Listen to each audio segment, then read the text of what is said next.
Yo. Live.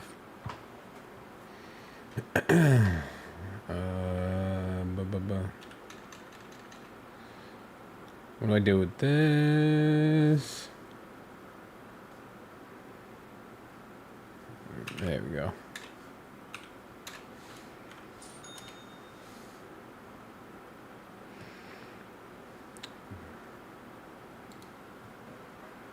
Hello.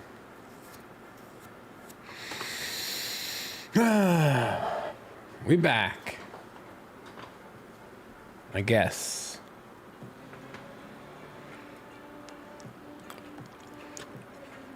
What's up?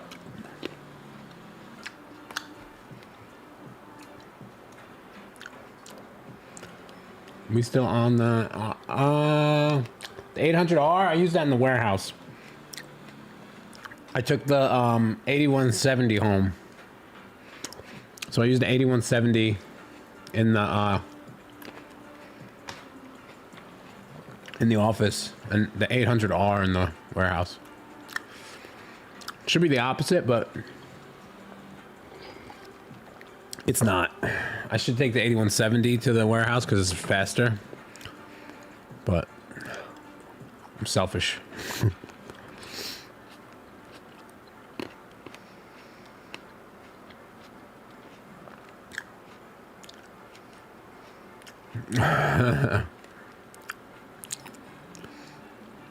This is the I still never decorated. After we renovated the garage, because this is the garage. I need a haircut. Oh no. This side. No.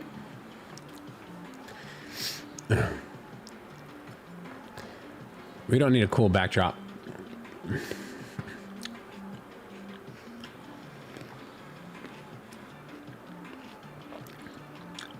Thinking about getting Vomit Skies at $300 a box. Huh. 2100. 2100 for the chance to not. Are you eating pastrami? No. How the hell did you know I have pastrami the other night? I'm eating grapes.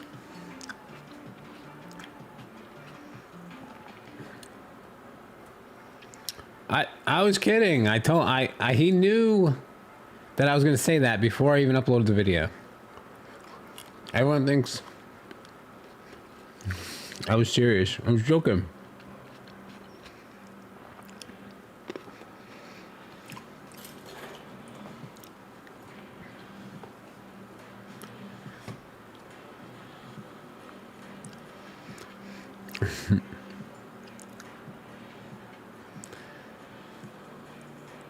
Black bolt and white flare brick. What? Oh my god, it's my... Hi Dad, sorry. Oh my god. Hi Dad. That makes sense now. I lost so much weight. Yeah, man, I started eating better and exercising and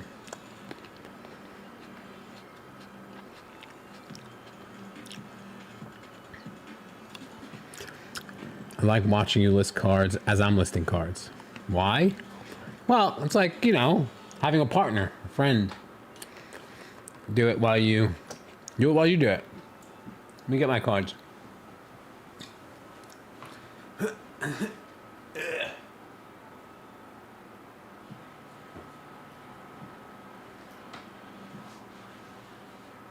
I have a very little bit today. A small stack. Because I gotta leave some for tomorrow. I got a little stack like that.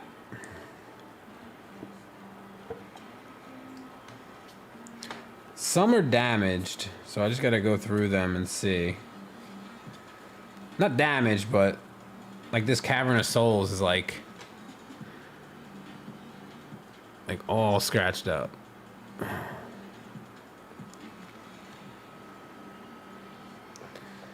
Moderate or heavy? Looks like there's some snot on it too. I can get that snot off.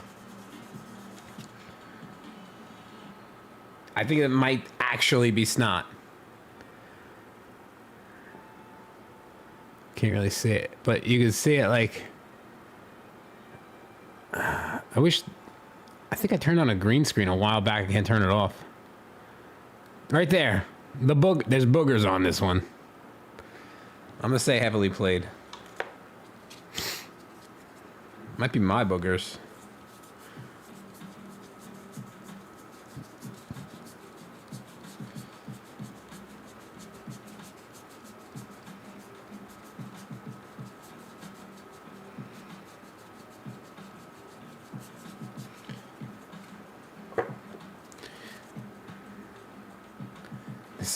Mason, what's up, man? Do you want to hop on? We can list cards together.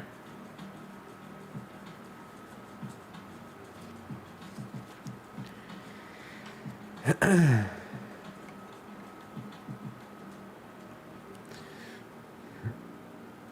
I have some grapes?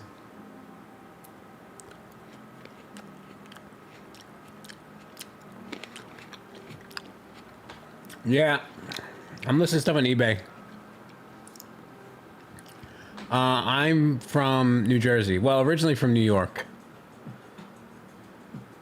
What game am I playing? I'm not playing any game. I'm playing the old money-making game.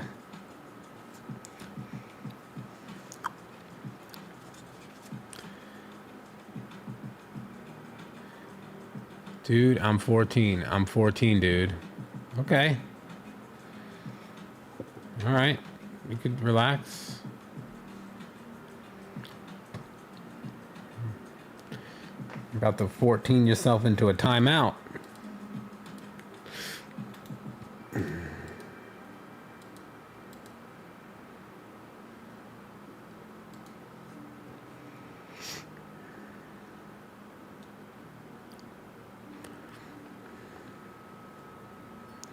All right, let me get my sleeves. This is my process.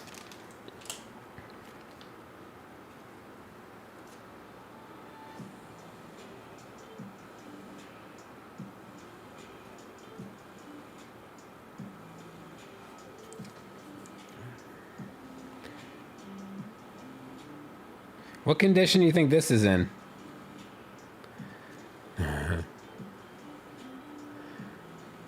What the fuck? Good Lord.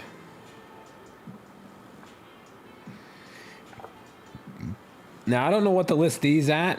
I don't know. They're Final Fantasy cards, but they have like a nasty print line on them. You could probably see it on there.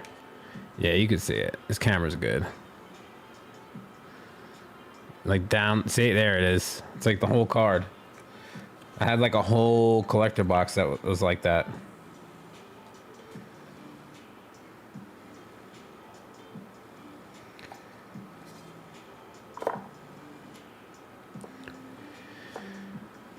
All right. Let's start with this. eBay is cooking, man. We are, let's log in. Let's go, let's check it out, see what we're at. I shipped today. I've slowly been going back in my inventory and like deleting all the shit that isn't in the new inventory system. All right, so I shipped today at, when did I ship? At 11 o'clock. And we already have 35 orders. My wife said there's a good routine. Scandalous cards. There is a good routine, yeah. I mean, I think there is. You can, so we use, I'm gonna turn it on now, but the FI 8170, so if you get a good one, you can there's this little elbow inside of it that sometimes jams cards.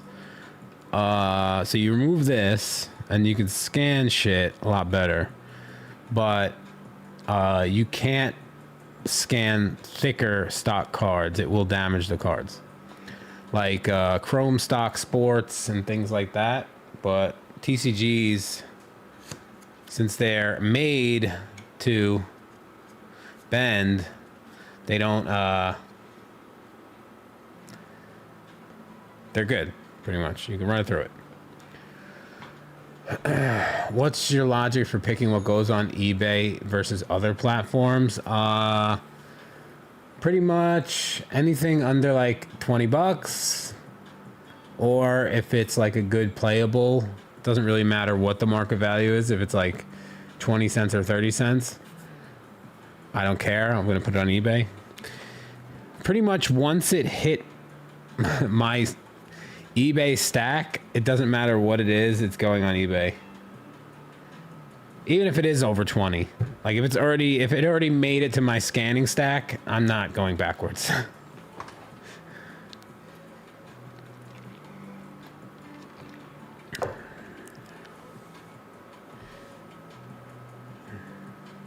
I'm about to penny up for a magic sorter.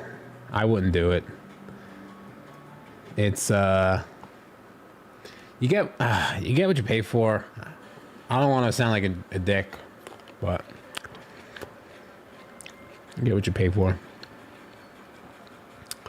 It's not. I would save up more money and buy a better machine. I'm telling you, you're gonna be kicking yourself in the ass.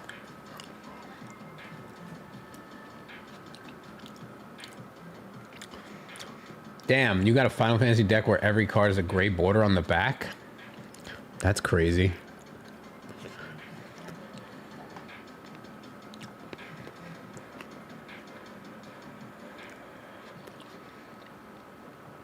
Yeah, the Chaos Sword is a good routine. Epson, oof. So you're scanning each card individually. That's a nightmare. I'm sorry. I mean, the 800R is like that, but at least it's fast. What do most of your listing consist of? Bulk? Nah, I would say not anymore. It was like that. Now I'd say it's more quality over quantity.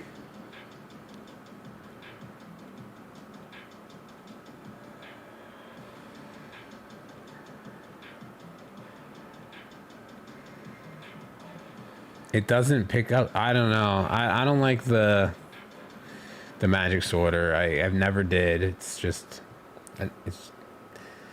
it's not. I don't know. I can't I have to buy something good. I can't buy garbage. Like I always say, buy nice or buy twice. Do you pay for third-party firmware to get the Zebra GX 420D to print good labels? No. I don't think so. No.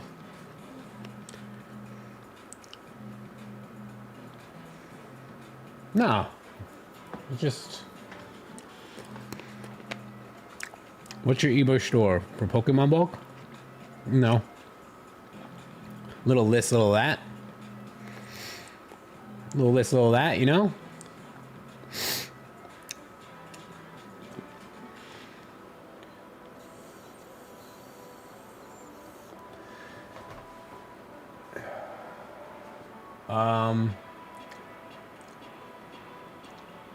This is my eBay store. Let me bring it up.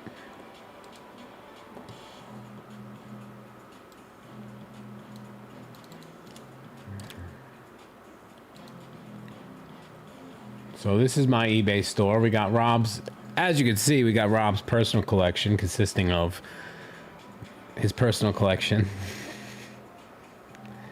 Hold on. Whoops.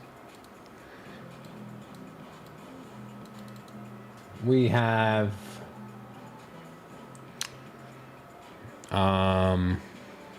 lots of cards. Pretty much, you want to know what to sell? This is what you do. You go to all categories. Then you scroll down. You click see all, and then you go to sold items, and you can see what I sold and get an idea.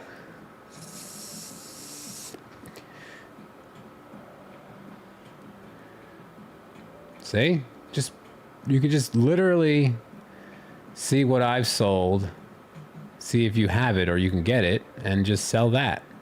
These are all showing up, this low value stuff, just because I took every single Bloomberg card off of eBay, and once you delist it and delete it, it automatically comes up in your last sold, even if it wasn't last sold.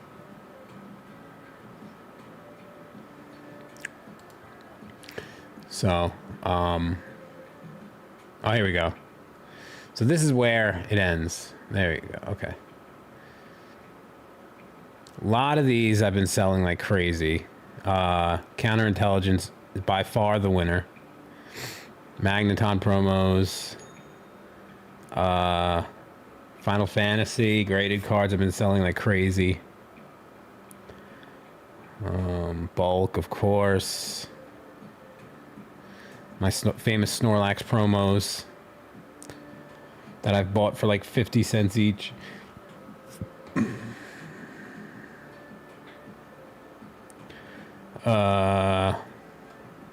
This $179 and a PSA 10. Jesus Christ. Oh, 55. I'll take it.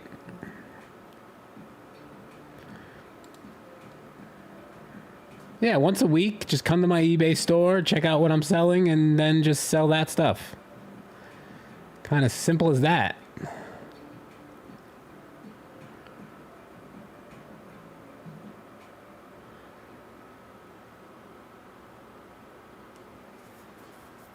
How do you pick a price for slabs? I kind of just start at a ridiculous price, and then I work my way down. Yeah, I'm almost out, actually. I probably should. How many do I have? Where is it? Where'd it go? What am I down to? Damn it. Is it on another page?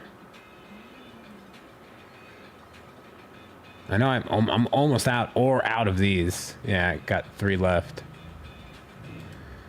I probably should up that. You're gonna lose your mind if I have myself. I've sold 619 of these at $3.99.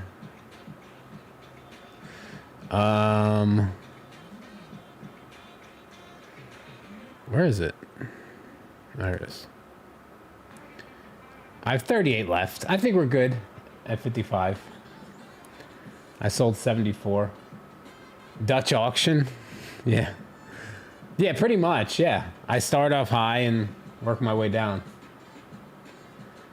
If it's something I don't mind holding on to, yes, I will start at a price that is absurdly high.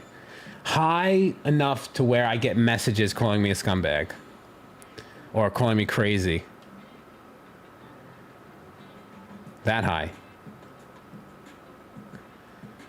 Wow, what a dud this was.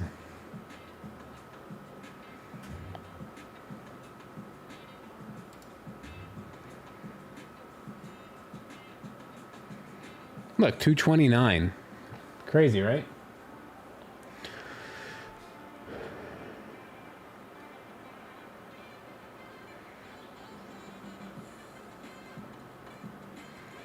$29.99 for some mythics and rares. $300.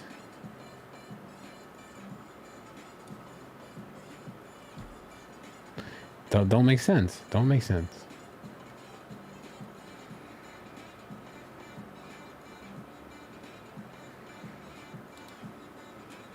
What else we got? You know what? Let me pull up YouTube Studio because I can't see the comments.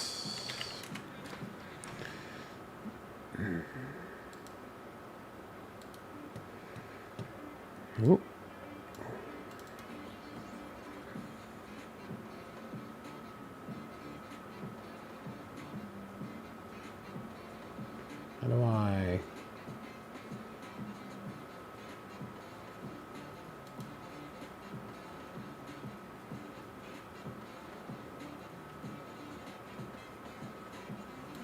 Do I go to my channel?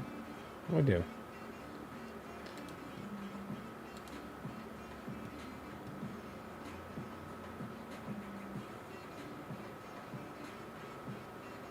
You would think I would know how to do this by now.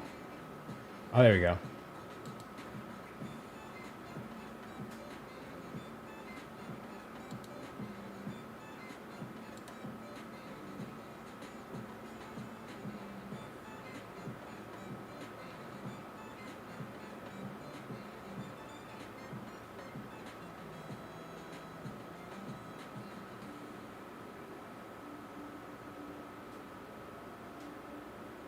How do I...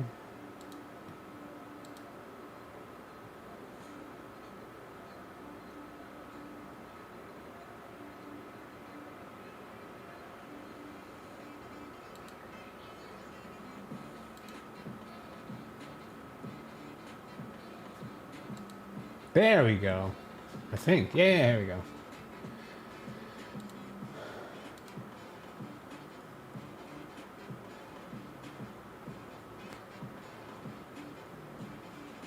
How's it going?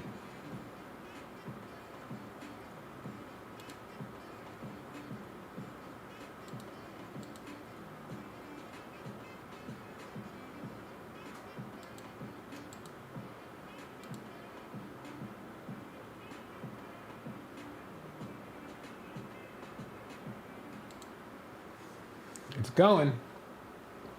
All right.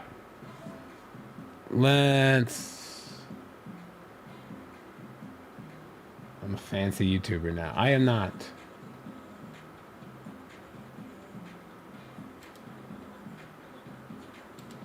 Okay, pop out chat. There we go.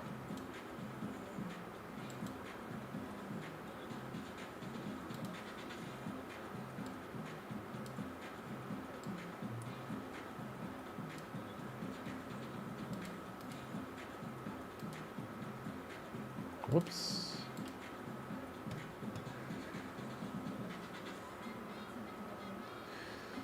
No problem, man. I'll keep posting my vids. I'll try.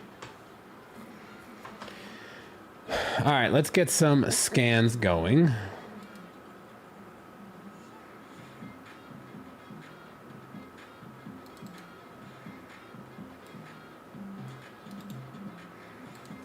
Move those. Is it easy to get started shipping on eBay? Yeah. Real easy. I've only ever sold on TCG, but basically when it comes to online platforms, I'm pretty in the dark when it comes to eBay. Yeah, eBay is by far easier.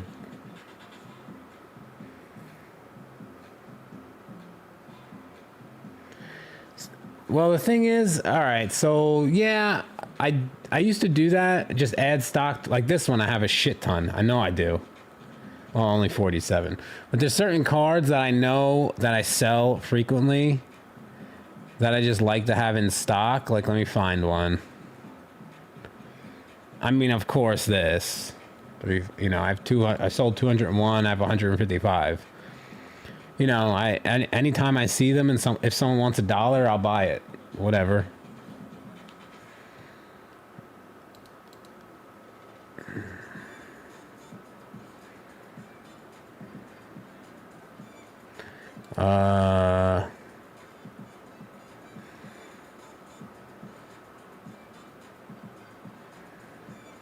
Like, I know it sells, so why not just have a lot in stock? And it's just going to go up in value over time.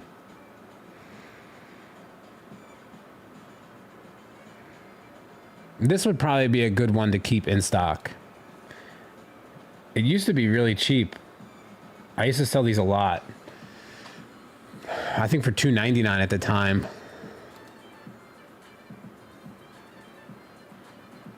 Don't run auctions. Never do auctions. Terrible idea. Terrible, terrible. Only do auctions with things that don't have a price to it. Like, are we cooked, chat?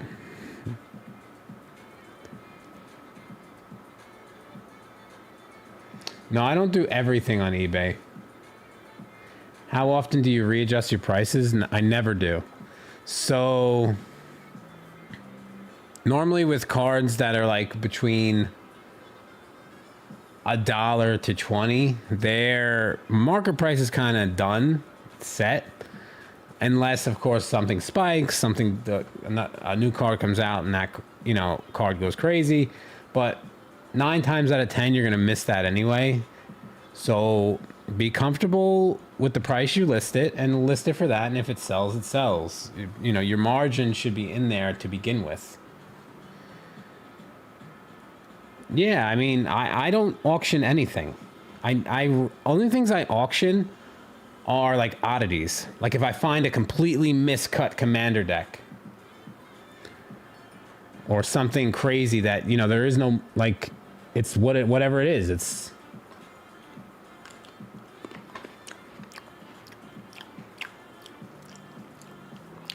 But there's no reason to auction like $20 cards. No reason. They actively sell for $20. So why should you, not get $20? List it for $20 and sit on it.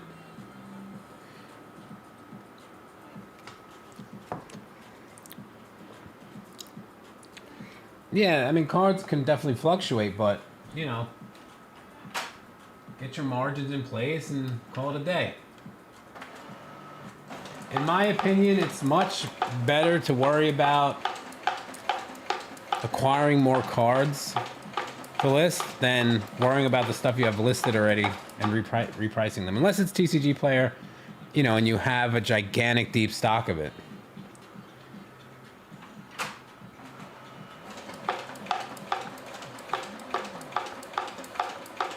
But if you have a gigantic deep stock of anything, you should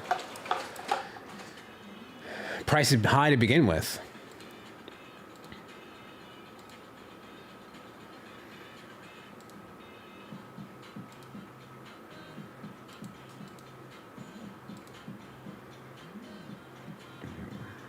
Big question now that I've joined the ranks, what is the game store owner diet looking like?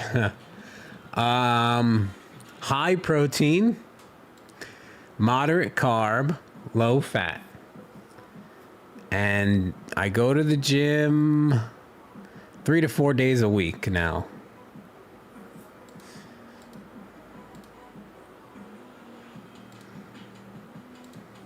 That's going to be, is that over 20? That might be over 20.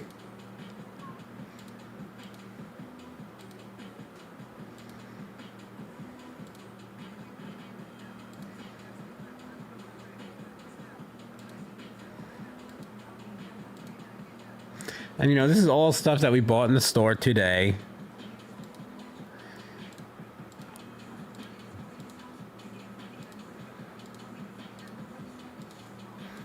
On trade.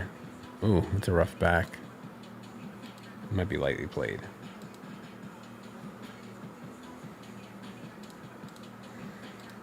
Workout routine? I keep it very simple. I don't, there's no reason to overcomplicate anything. I do a 4-day split, I think. I forget. Yeah. Yeah. And if I feel like I'm not ready to go to the gym, I'm really sore, I skip it. And I skip it again. And then I, skip it again. I try not to skip 3 days in a row. But it does happen.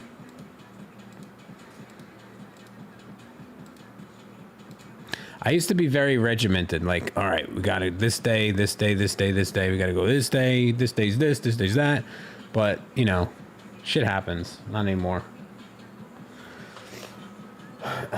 Workout routine. Just do what you want. Get your body moving. And that's it. That's what I do now. Casual seller here, looking to pick up bulk. But every time I post in Facebook groups with pretty average bulk buy rates, I pretty much get laughed. Don't listen to those people laughing. They're idiots. They're morons.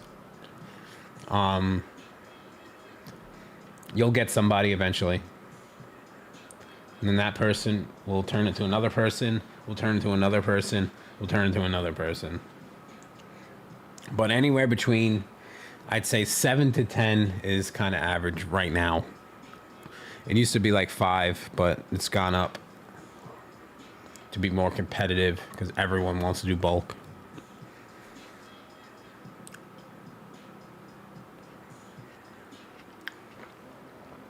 Yeah, I'm going to list these. Oh, yeah, I'll do that now. Yeah, I got it up right here. All right. I'm almost out of scans, though. Where is he? Is he in the chat? Give me more scans. I'm almost out. Where is he? You can't see because of my camera, but I've used 2,911 out of 3,000. Bump that number up. All right, so I have. What do I got? I probably can't go into certain things, but all right, let me just go. I'll go to settings. So, wait, maybe not. Let me not go there. I'll just show you the listing process. Pokemon bulk rates have been crazy recently. I've seen anywhere from $5 to $25 right now. Yeah, I don't know. $25? What the fuck? No. Time to work out a sponsorship. No. I enjoy the program. I'm happy to talk about it.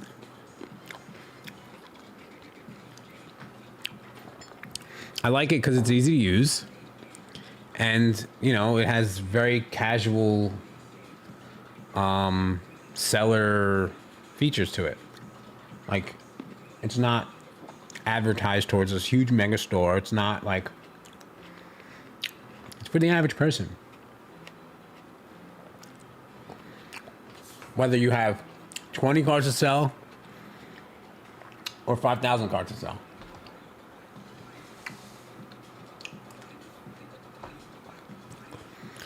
All right, so this is my listing templates. We got Pokemon Near Mint, Magic the Gathering Near Mint, Yugs, first edition. So I'm gonna start a new row because I forgot where I left off. Yeah, I like that too because every time I log in now, I see new shit.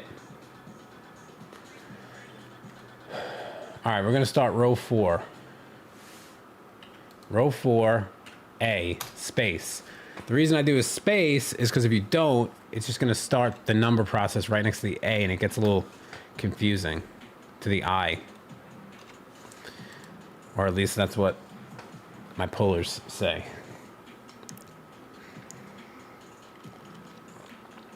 I pay $5. Yeah.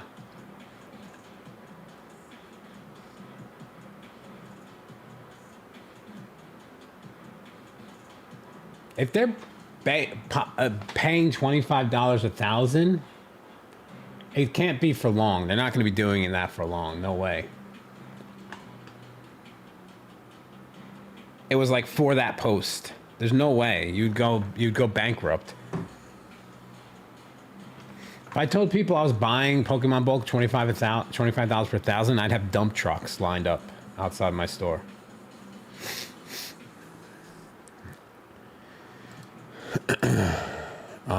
Majority of them being from other stores. All right, so we got our store categories. I since only connected one, so I'm trying something new with my store categories. This is the buy it now price. I list everything really high. I start at 20. This way it's all, you can adjust this later. This way it's all round numbers and it's easier to look at. Because once it's over 20, it's gonna, you'll notice the price will change. It'll be higher. It'll be like 30 or 40 on the scans. So it's easier to look at. I don't mess with any multiplier. Front and back scans, near mint or better, since majority it is. So we'll leave it like that. You could select a card type. Like let's say you only, are doing creatures, but I don't mess with that. And majority of them are normal, so we'll set it at that. You could also filter by set. This is a new option. So if you're just doing one set, you can pick it out, which will make the AI easier to recognize it, because the AI could use a little work. It has gotten better, I can tell you that. It used to be pretty hit or miss, but now it's been a lot better. I've noticed it's a lot better with like borderless and like alternate art shit. I'm like, oh, that's crazy, because other scanners are worse with that stuff and better with the regular stuff. That was weird. I was like, it's like opposite.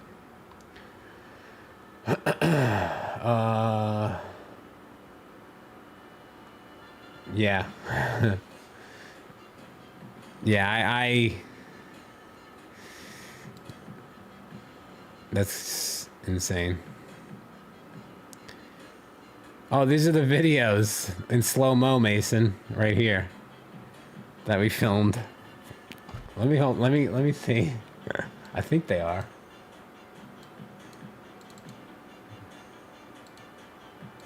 Oh, they're on my I downloaded them to my laptop, so I can't upload them unless my laptop is on. But that's what this folder is.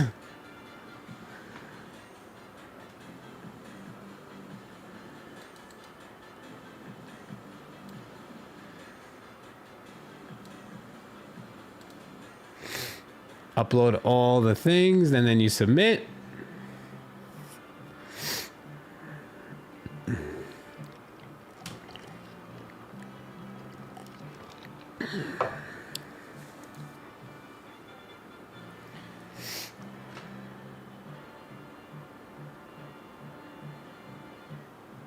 Join this live. I'm listing cards. We're not going to be... I'm working here.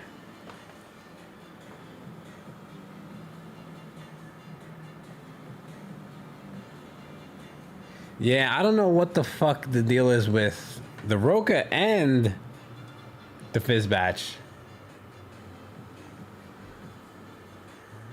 You could wait. Hold on. There's a check eBay feature now? This is new. eBay connection incomplete. Oh, wait, hold on. Why? My eBay's connected. Hold on, let me take this off screen. I might have to do something. Fix now. Connect eBay. Ah, this is new.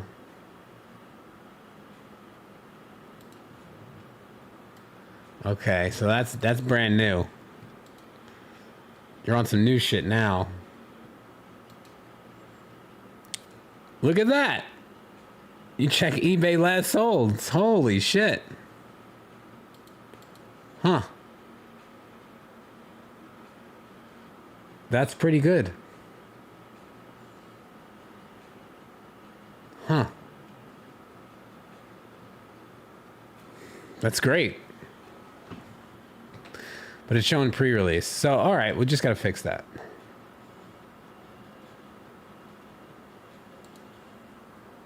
So we fixed that to extended. All right, so we'll check that after last time. Yeah, it's crazy. We on some new shit. The only thing I don't like, which maybe he can fix, is if you change it, it changes the template, my template, to the like just stock thing. I wish it would just stay my like my template instead of me having to go back here, copy, and then paste again.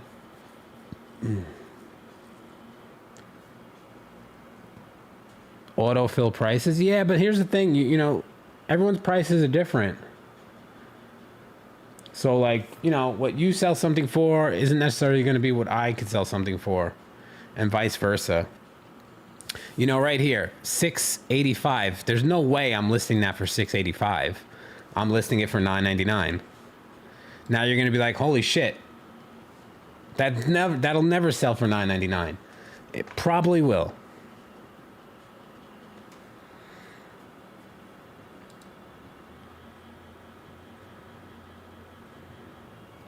So yeah, then what I do is, where are my cards? I get my cards. I just scanned. Now we have the top card, and this will be card number 1 in row 4. We can set our multiplier for market prices. I like round numbers. I like things to end in 49 or 99. So, I don't like it when something's 521, 327. I don't like that. And multipliers get so small. Like, let's say I want 10% on a $6.85. What is that? That's 68 cents. That's nothing. When I know this card could net me $9.99 from experience. You know, not everything you could just do a multiplier on. Certain things are like, this is almost 50% or 40% markup. Yeah. No, I'm not. I'm just trying to put it into perspective. Like, a lot of people say just put a multiplier on something, and it's like, it's not always cut and dry like that. You know what I mean? Certain things a multiplier might be crazy for. If you do a 10% multiplier on a $300 card, you know, it could be way over market. But a 50% on a $6 card or whatever is normal. Which is why I love selling these types of cards. You bought those Sidekick minis you mentioned? Oh, awesome. Yeah, man, they're really good. Gen Con.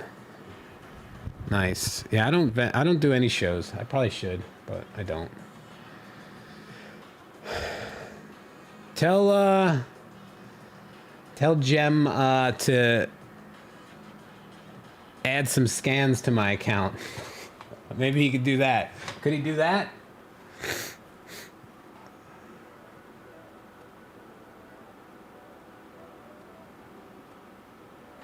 Yeah. Making money. All right. So we did that. This is an enchantment. I like to pick the type, so I go enchantment, and then I move on to the next card. Now I number this. Now this is the thing that takes time, but it's therapeutic.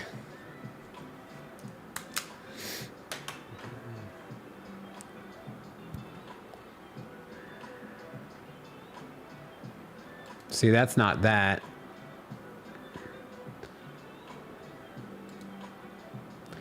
That's that. Now we can check eBay sold. So we click it, right? 1150. Wow, okay. So you know what I'll do? Since it only sells for $8, I'm going to do 1149.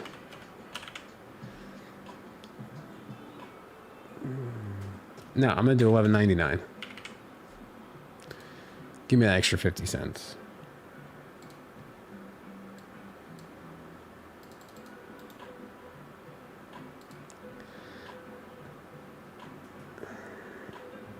Me, Gamma? No. Probably not. Probably should, you know. But I got some... I think... When does it happen? September? Hey.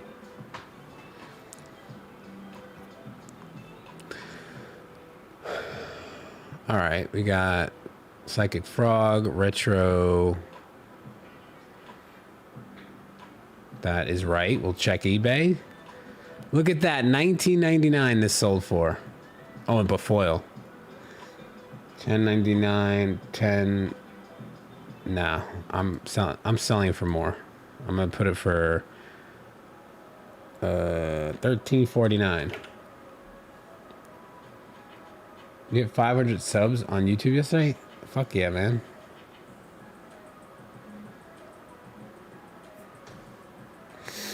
If something is a $70 market, I will list it for $69. Nice. Nice, nice, nice. February/March. Yeah, I probably should go to those just to get new ideas. And I have I'm actually developing supplies, designing them, and my first actual thing is a top loader binder I designed. So I'm starting a new company. And you're not going to know what company it is, but I'm going to make a splash.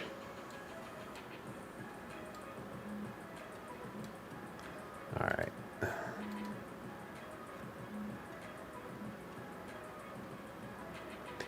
$11.99 maybe? Wow. I'm gonna list $11.99.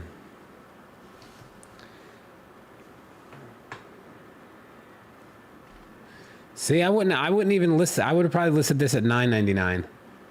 Solid channel. Would you consider at some point making a video about using Amazon Direct? Or like FBA? I find it a bit confusing and want to give it a go. Probably not. Probably not. Be honest with you. When are Z Folios? Oh yeah, coming back in stock. Yeah, those were great. But that's pretty much what I'm making. I'm making like a portfolio like that, but more premium, better quality, better quality, better ingredients. Papa John's. Once it's done, and I have the prototype now. So picture this in your mind. We're starting with a premium top loader binder and a premium regular binder. Top loader binder. Picture it. Close your eyes. Dragon scale iridescent pattern. Embossed logo. Bottom right. Premium golden zipper. All the way around. Opens up into a red velvet interior with the logo embossed in gold on the inner left side of the binder.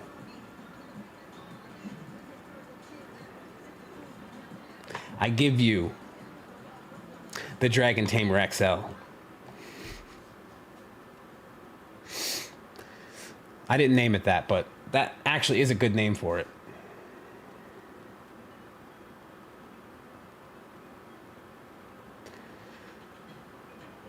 Seeing a lot of innovation there lately. The new penny sleeve, built-in tab, BCW half penny sleeve, semi-rigid coming out. Sounds expensive. You would think so. But it's not. It's great quality for a beginner budget. Some would say the red velvet interior rolls out the red carpet for your collection.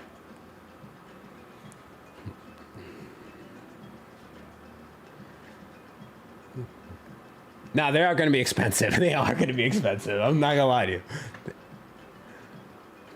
I think MSRP for the top loader binder is going to be $49.99, and I think the regular binder is going to be $39.99 or $44.99. Flavor Flav did make a binder, yes. I got the first prototype yesterday or 2 days ago. Just certain things I want to tweak. And so they're going to work on that, and they'll probably have that done for the pre-production run. And then we're going to do a small run, probably 500 units, so 1,000 units, and we'll just see how it goes.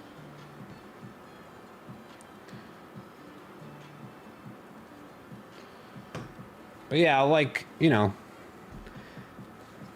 I'll probably do wholesale on it too and all that stuff. So if anyone's interested, you could reach out.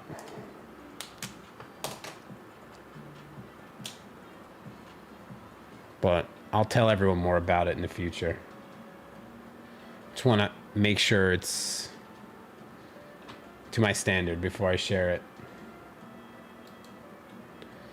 This is a great feature, this check eBay, because, I mean, let's do a live comparison. Let's compare eBay to TCG Player. So 2381, 2940. Kind of, that's foil. 1650. So the highest it's sold is 2381. That's non-foil, I'm assuming. So let's compare to TCG Player.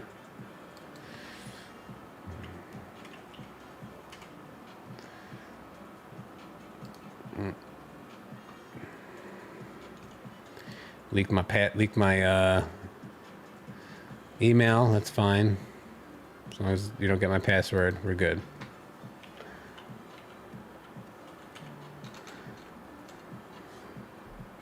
How do you spell polluted delta? P-O-L-O-T-A.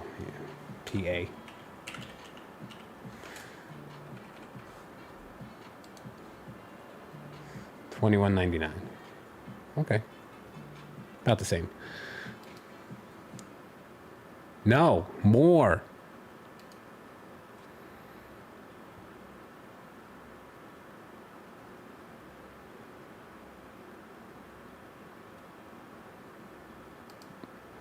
Direct, normal, near mint, save. 21, 22, 22, 23. So if I was listing this on direct, what I would do, view more data, and I look down the last month and a half and see what the most it's ever sold for.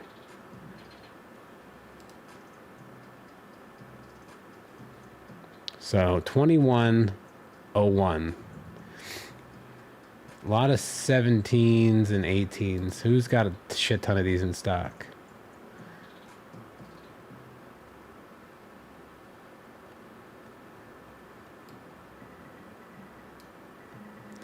Does that compare eBay options? Look at the same as options on eBay itself when you're making the price, or is there a disparity? I don't know. Good question. I would assume it just takes the last 3 sold.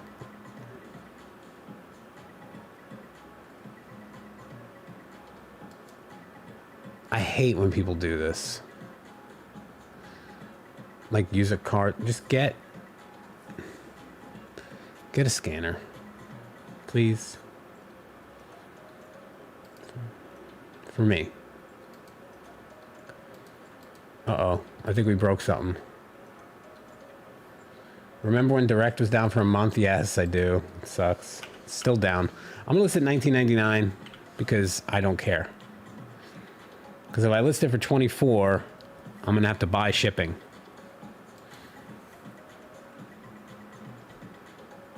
Prices are real wonky.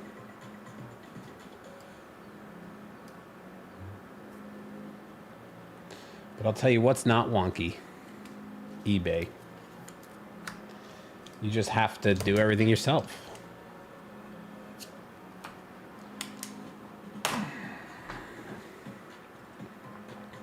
Yeah, I think I broke it right here. This was the 8170.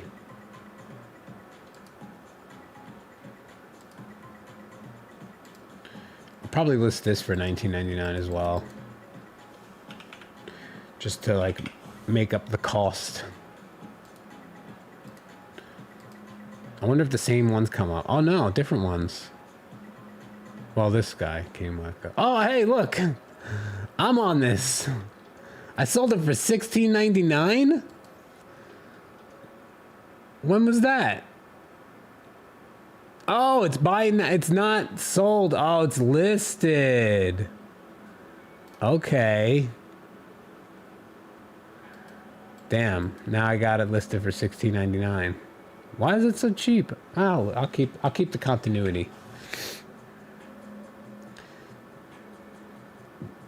No, I did quite a bit of surgery on this machine. I removed parts, I added parts, I put back parts, I took the parts back out. Yeah. If you were a small slash medium sized seller on eBay, how would you stand out against the competition? What do you think a lot of people get wrong?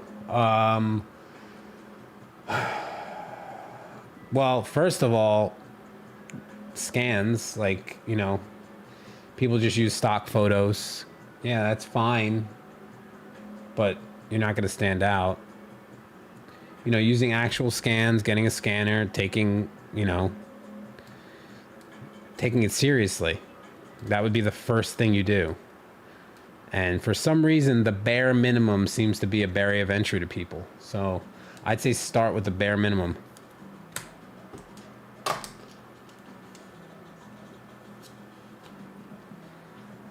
Fulfill things in a timely manner, one day, and you're good. Everything I do is one day handling time. And it's actually same day if you order before 11 a.m. Because that's when my shipper gets to the warehouse.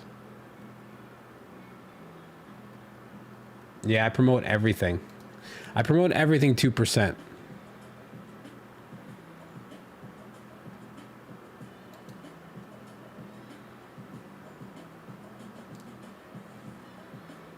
I like this because it's fun. There's other programs that do everything automatically and do everything on a percentage base, and but I like to be a part of the process sometimes.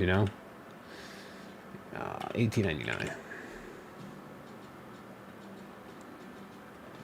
Have you ever used eBay Upload? Yeah, this is what this uses, this program. It'll generate a CSV and I just upload it. Sometimes things do fail, but we catch them. Have your organization nailed down so yeah, definitely. Be organized. I bought a lot of cool shit today at the store. I got a bunch of serialized stuff. I got the Lord of the Pit, the serialized one. I bought that today too. It's kind of cool. I know it'll never sell. I'll have it forever. But I have it now. I think that's a $10 card. We'll do $9.99.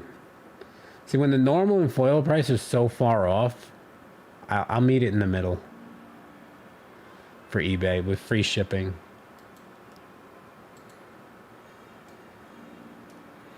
From my experience, people will buy it.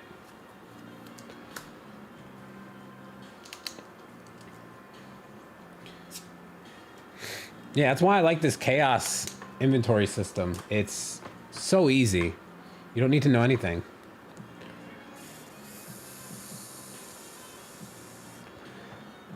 Yeah, don't have your feet in it, or do if you're into that.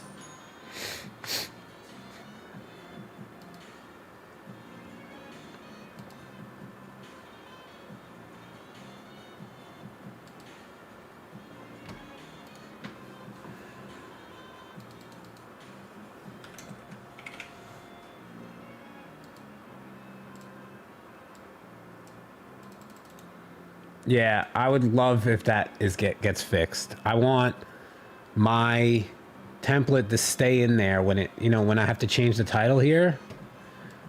I would love for my template to stay there instead of it just generating the title in the description.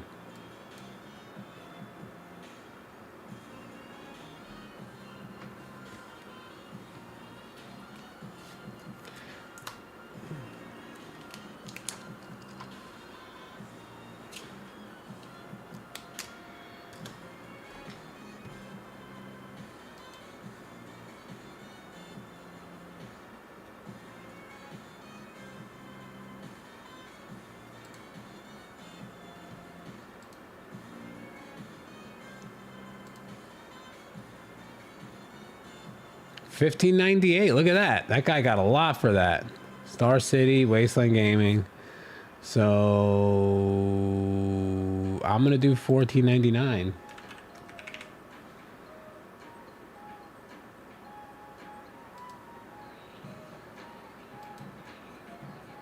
You know what? I'm gonna do $15.99. I'm being greedy.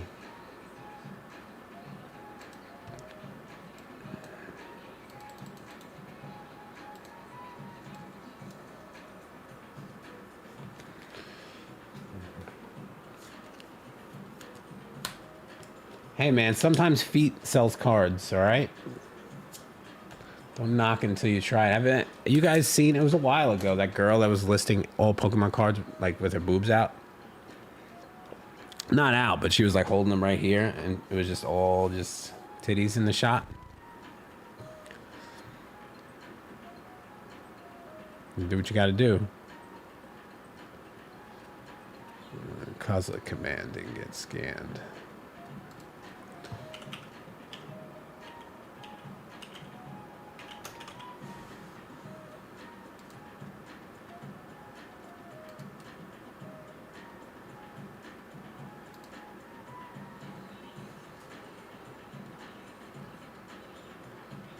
Foil, regular 9. I'm gonna do 1049.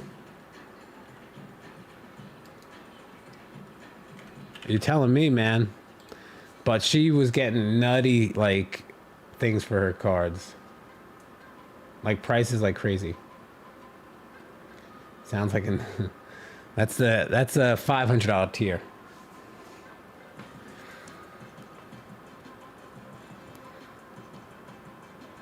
What is that? Instant.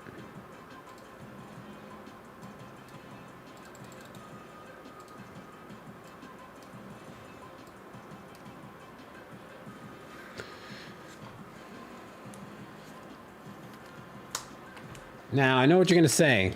It takes so long to list cards, but you're right. But also wrong, because I'm taking my time here. I could probably list 50 to 100 cards in like a half hour with pricing.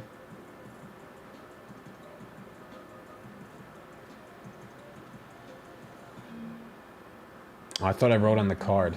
As you said that, I'm like, wait, did I just write on that card?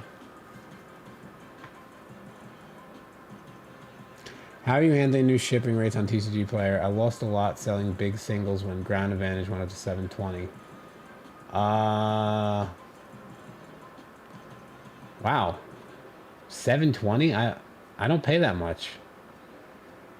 Ground Advantage for me is like 4 and change. 720.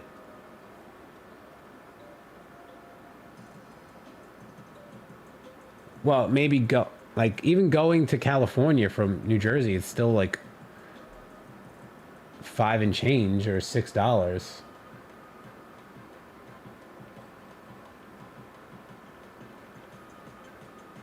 That's crazy high. That's like almost priority rate.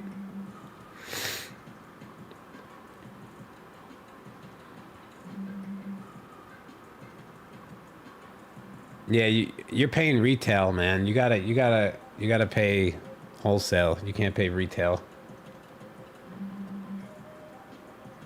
Yeah, use Pirate Ship, ShipStation, Stamps.com.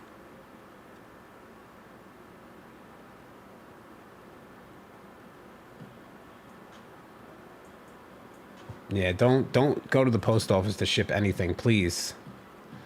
They will always tell you the wrong thing.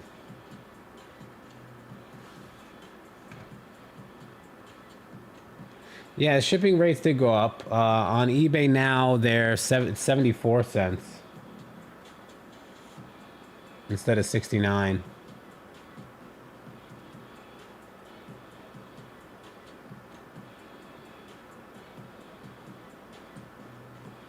How do you make money when doing bulk Pokemon? Orders are like 7. Well, you don't list every card.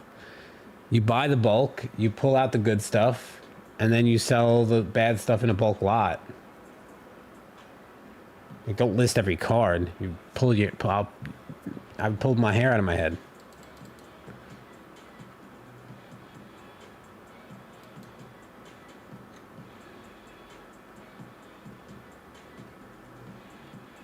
$25 for the foil? Jesus Christ.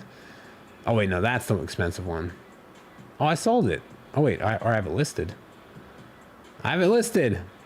Come buy it, guys. Wow, I have a lot of cards. I'm on almost every one I pick. $13.99 for this bad boy. Come get it. Actually, no. $14.99.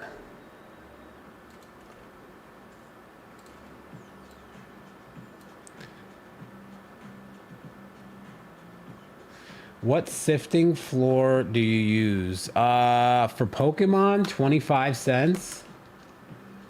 Oh shit, I numbered it wrong. And for 25 cents actually for, well, it depends. 25 cents for commons and uncommons, and 40 cents for rares and mythics and stuff like that.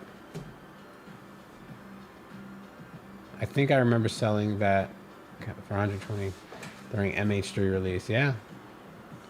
How many cards should be in a bulk lot, and how much should I charge? Dude, that's all things that you're gonna have to figure out. You're gonna have to figure out what you want to sell. You're gonna have to figure out what's worth your time, because I don't know what's worth your time.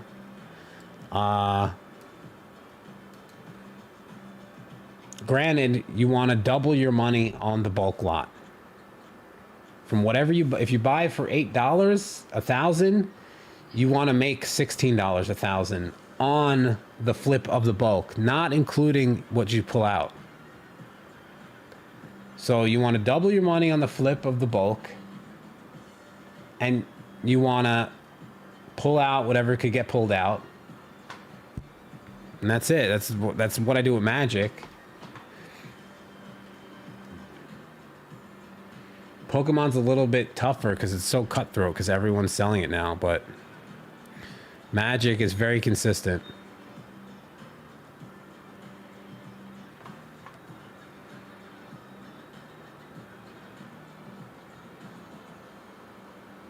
Because, you know, yeah, I know people are like, wow, double your money, that's crazy.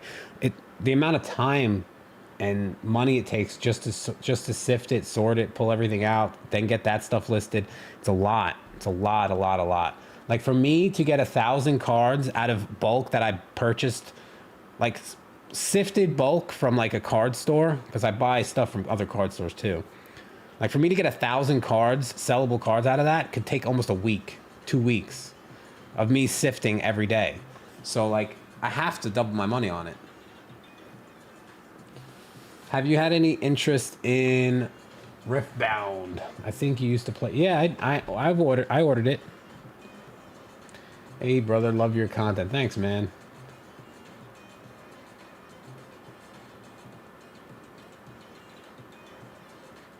Are you paying for extra listing on eBay? We have a store. We have unlimited listings.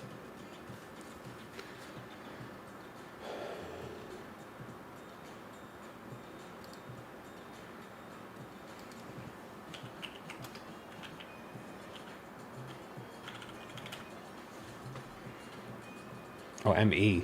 Medallion. Idiot.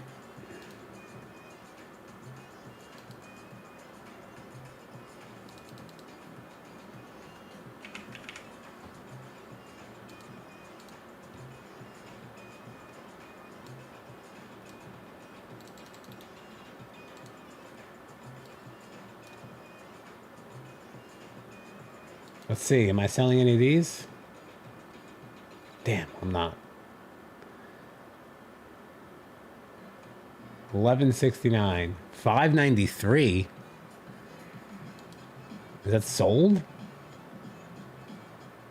It's got 2. I should just buy these.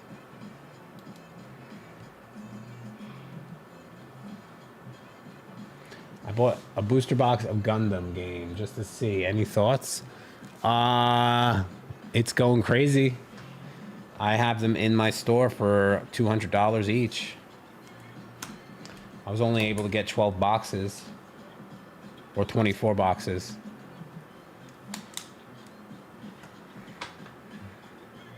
Buy them and relist. Nah, I'll just let it. I'll let natural selection take care of that. Someone will get a good deal.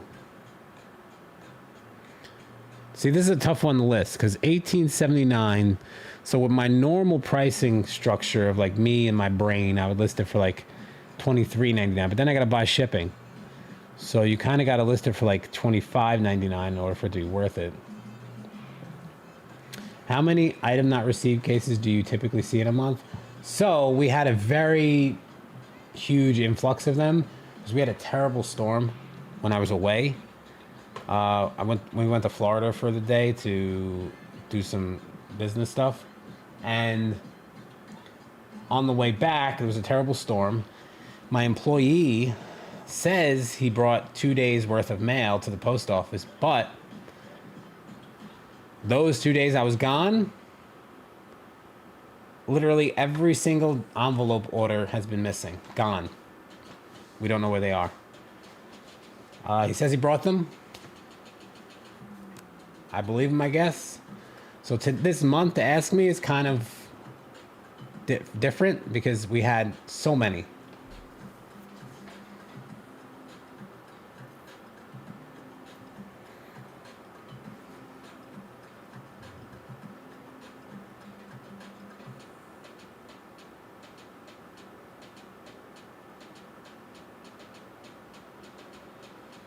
But I'd say about like 2 or 3 a week I get. But, you know, the good thing is if it happens on eBay, you're covered.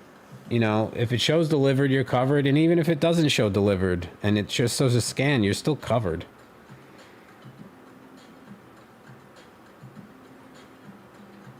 Yes, anything from the first and second on my end is just gone. Completely gone.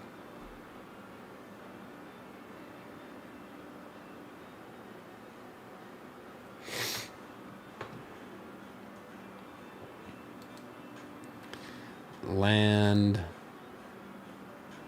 I kind of want to list this at $19.99 for regular. I'm just gonna list it $19.99. We make, you know, we make money on the smaller cards, and we sometimes lose a little bit on the bigger ones. It's okay. It's okay.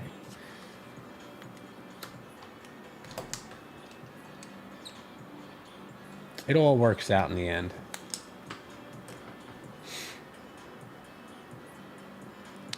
Yeah, we get about 1 to 2 chargebacks a month on eBay, and like 2 to 3 item not received cases a week, probably. But you know, that's with shipping, you know, 50 to 100 orders a day. So it sounds like a lot, but it's not. If I'm shipping 700 to 1,000 orders a week.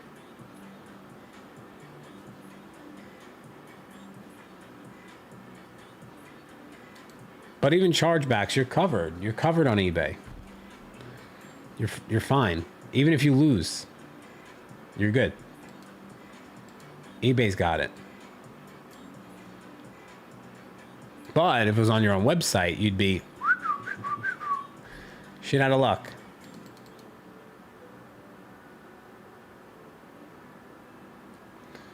$15.99.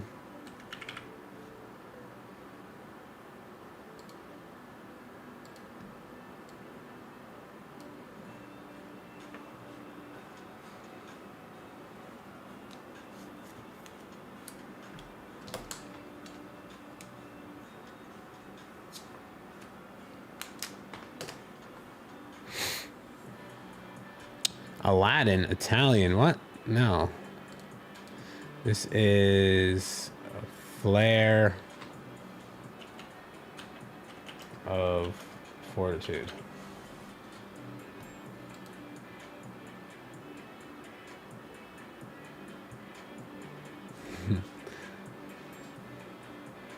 Yeah, I like the app a lot. It's the ease of use is there. It's great, and you know, he's constantly developing, changing things, which is great. Like every time I log in, there's something different, which is kind of cool.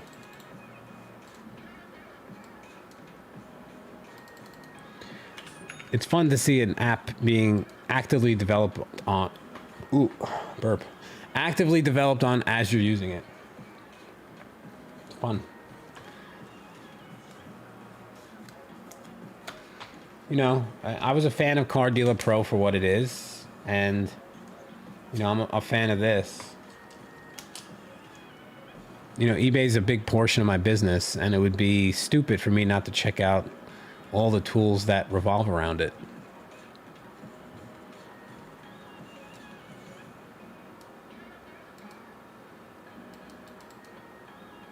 You know, last year alone we did, I think, 240,000 on eBay.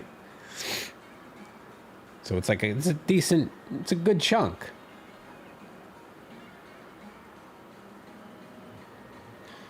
Yeah, I've used that. It's a little complicated for me, but I got to give it, you know, give it a try. Sort Swift. I haven't really sat down to use it just because when I did, it was very confusing to me, and I just didn't have the time to sit and learn it. This was a lot easier for me to get a handle of and figure out.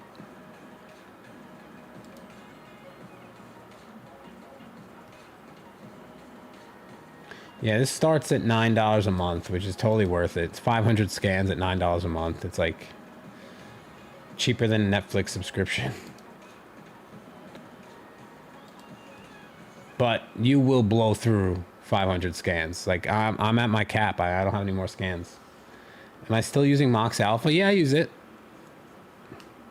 Like I pay for Mox Alpha. Like it's not like everyone thinks I get shit for free, but I you know, I don't. A lot of people are like, yeah, but you know, you get that software for free. It's like, I mean, on Mox Alpha, I earn a commission when people, you know, use a affiliate link, but I pay for it.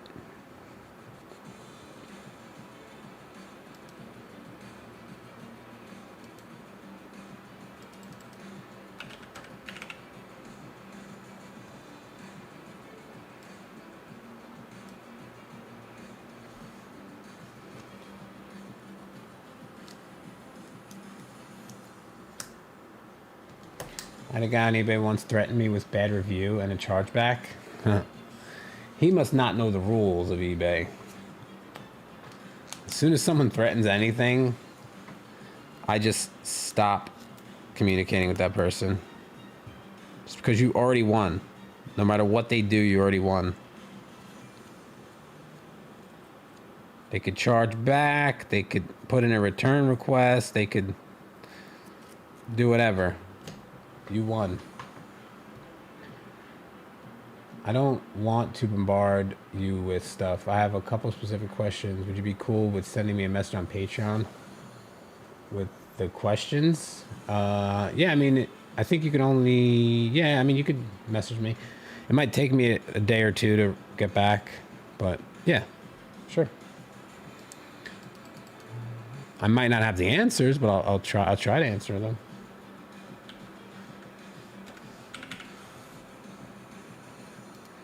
But yeah, that's what these live streams are for. They're for questions. So, you know,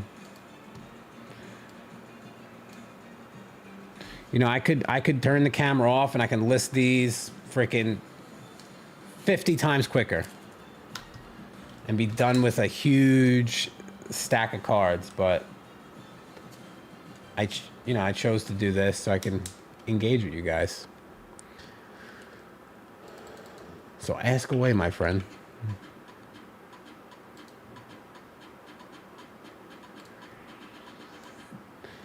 Because, you know, like, people message me a lot, email me a lot, send me messages on Patreon a lot. And typing takes a lot of time. Talking doesn't. What's the most amount of cards you listed in an hour? It depends. TCG player, listed, I've listed 100,000 cards in a minute. But, like, eBay, I think maybe...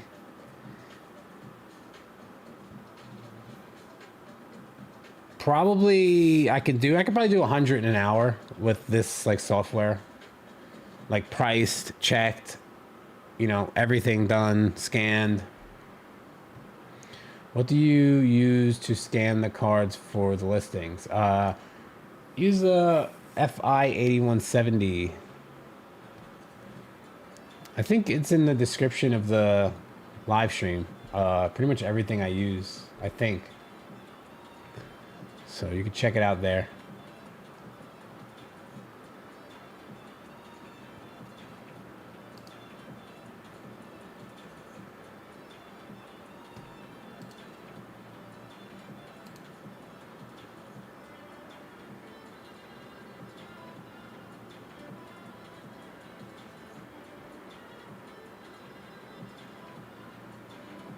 Yeah. Any updates on my envelopes? No. Not yet.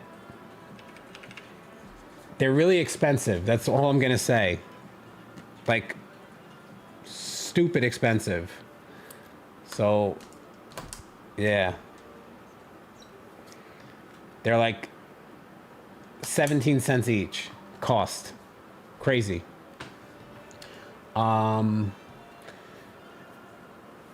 Nitty gritty. I mean, yeah, you can ask. I mean, I'll answer as much as I can. Hey Rob, we emailed a long time ago. Open LGS 5 months ago. Spider-Man only getting 12 play, 4 collector. How do you know what you're getting? I have no idea what I'm getting. Spend over 30K with GTS. Thoughts? Leave GTS. That's my thoughts. There's a reason why I don't use them.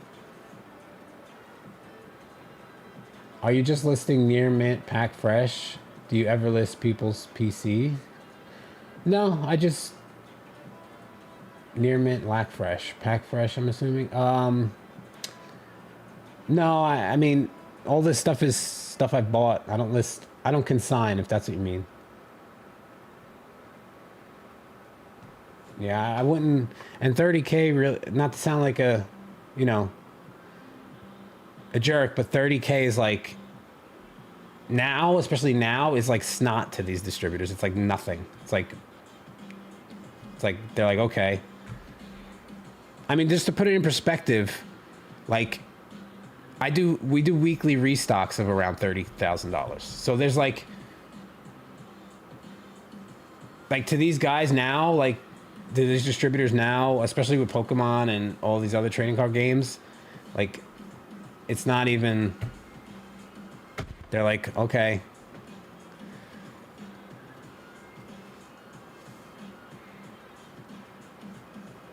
Like, my supply order last week was $16,000. Southern, we got our whole allocation. I didn't get anything yet.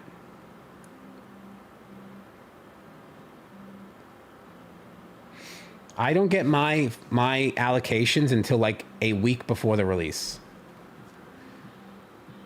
And it's on purpose because, like, I tell them, do not call me with any numbers until it's final. And if it's not good enough, I'm going to be upset.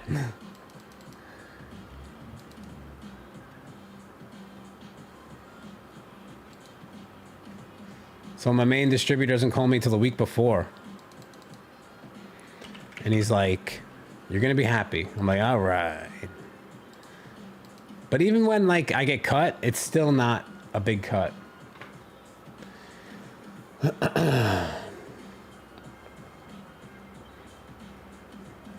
What I mean is when you are listing, are the cards in one particular set or multiples? Yeah, the good thing about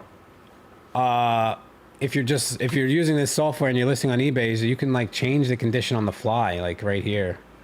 Near mint, light play, moderate play, and just change it in the title, and it'll do it all for you in the listing. Great. Heart from Australia. You know what? I've had a lot of people buying from Australia lately. How do you source your unsorted bulk?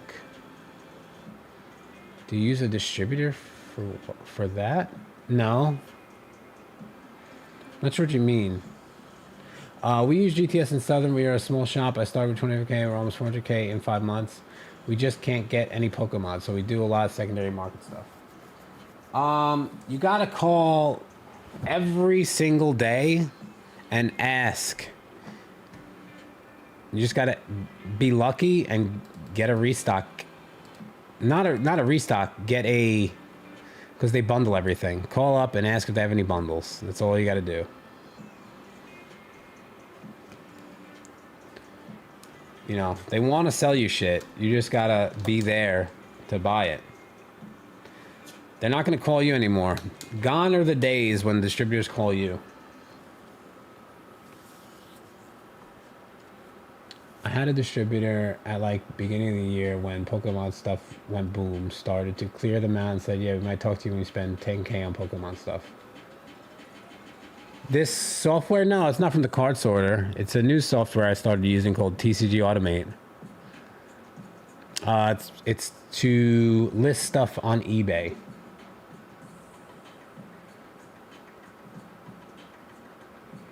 You do a lot of Bandai. Yeah, you probably get way more stuff than me on Bandai stuff. Like, you know, especially with like One Piece and things like that.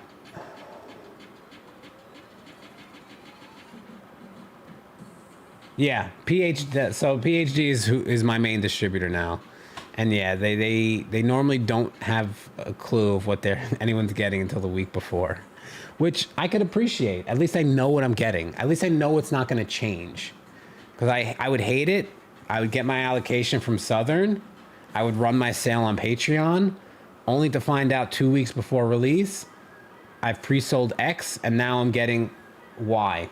And it changes. And I'm like, what the fuck? And they're like, oh, sorry. And I'm like, I can't run a business like that. So I've told PhD, I'm like, listen, do not tell me until it's set in stone and concrete. I don't want to know. I don't use stock photos. I would not recommend using stock photos. I don't like it. I especially on eBay. If you're going to use stock photos, you might as well just list on TCG Player.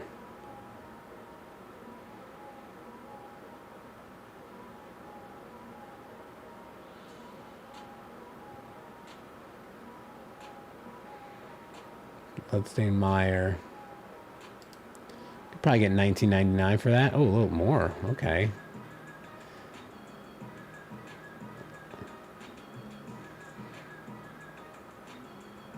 I know this guy.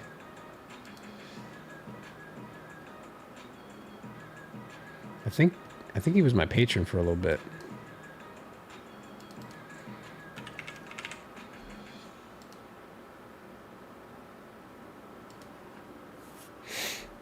We are remodeling our store and we're getting a Roka because we have all Bandai games fire and we do almost 25K a month in TCG sales. Awesome. How do you get photos of all your cards you list? I scan them with my scanner. That's right over here. For Black Bolt, we got 0. Wow. What? Well, if you're just getting into Pokemon, yeah, that's what you're gonna get.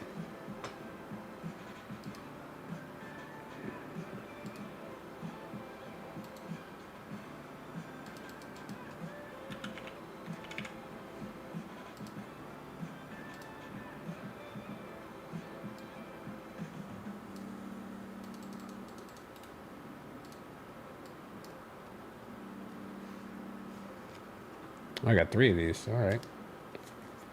So my question I was going to message is basically about early cash flow management. Well, everyone's different. So if you need money, you know, you got to pay yourself. But if you don't, I would invest every single last penny that comes back into it. Feels bad to turn down buying collections because I know I need to buy from distro, etc. Well, you're going to make margin on the stuff you buy in the store.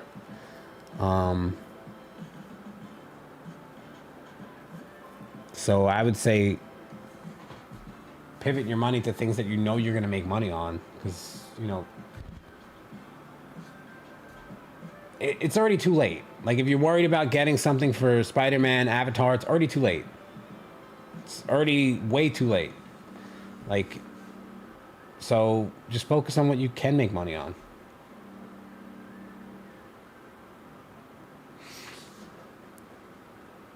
I mean, it's an expensive scanner. That's the thing. The FI 8170, it's like an $800 scanner. You got to see if it's actually worth it for you. You know, start off small. Start with like a flat top scanner or something, or the $800 is pretty good, and that's like $400 maybe. But I do recommend the scanner.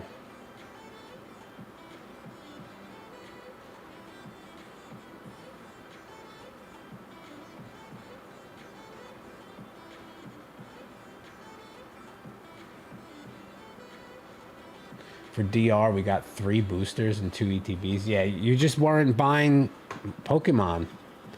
That's how it is, man. I mean, they're gonna take care of the accounts that have been buying things when the market was up and the market was down. That's just how it is. And you know, if you didn't build the spend while the times were down, there ain't no way you're gonna be able to build the spend when the times are up, because you can't get it. I get it, it's frustrating, but you know, when the market's down, that's when you should be buying. I know it's counterintuitive to say, because you're like, wait, why would I buy stuff from a distributor that I know I'm going to lose money on? You know, you got to figure out how to make money on it. That's the thing. You know, run events, just figure out how to break even on something. That's the industry. Break even until you can print. That's literally the trading card industry.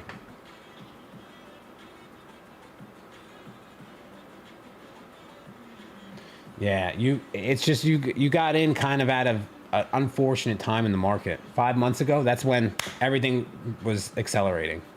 So you got in at a rough time. You know, when I opened my doors, it was at the tail end of COVID. Things just started dying down. Everything was like so easy to get. You made money on no Pokemon. But I still needed it. I needed it to run events and to have in the store. You know, if I could figure out how to break even on it, I was doing it. I was figuring it out. You know, think about it. Lay out $4, $5, $6, $7,000 when you first open, with the hopes to break even on it. Maybe lose a little bit. But I knew from starting that it's about relationships with the distributor when the times are down, in order to be able to make money when the times are up. That's how it is.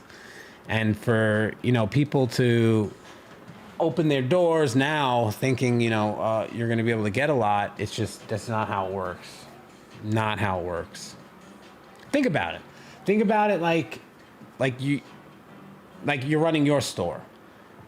The guy that always comes in and buys everything from you at your price that you ask, doesn't ever give you a hard time, always buying every set, doesn't matter what the price is. You charge one price, he's buying it. Doesn't matter what it's going for in the secondary market. Let's say you charge MSRP, you charge $160 a box. Boxes are going for $90 online, but this guy comes in every single release and buys something for $160. Now the market's up over $250, and that same guy walks in. You have one booster box. Who's it going to? Him, or the guy that's giving you a hard time every single release about your prices? Who's it going to?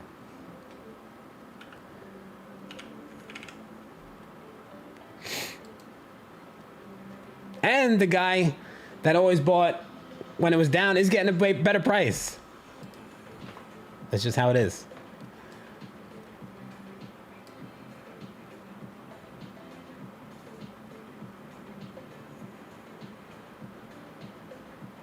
Oh, Woot had a deal. I don't know. What is Woot? Everyone tells me about Woot. I'm like, what the fuck is a Woot? I don't trust it. It's like Temu?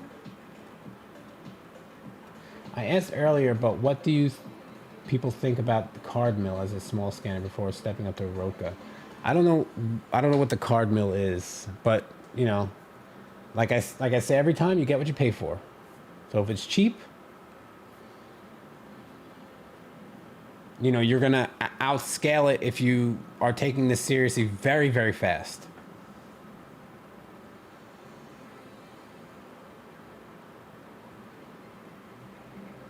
I have about 50K in Pokemon inventory left, and I'm nervous to move it without being able to replenish it. What do you mean move it? Like, you want to move everything at once and, like, just liquidate it? I mean, price it accordingly so it sells slowly over time. Oh my god, you scared me. Scared me. Are you still alive? Yeah. Oh.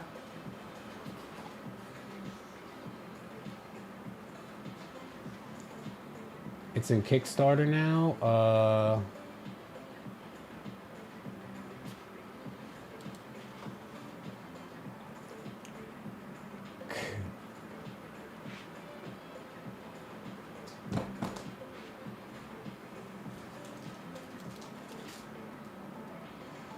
If you think about the Roca, Woot does lightning deals that are better than Amazon lightning deals? Interesting.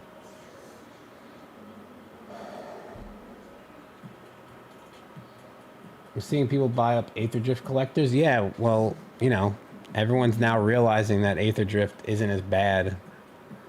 That's what happens. That's the collector box shuffle. That's what we call it. Everyone's like, oh, this is garbage, this is garbage, this is garbage. And then everyone's like, wait, no, it's not. And then it moves aggressively.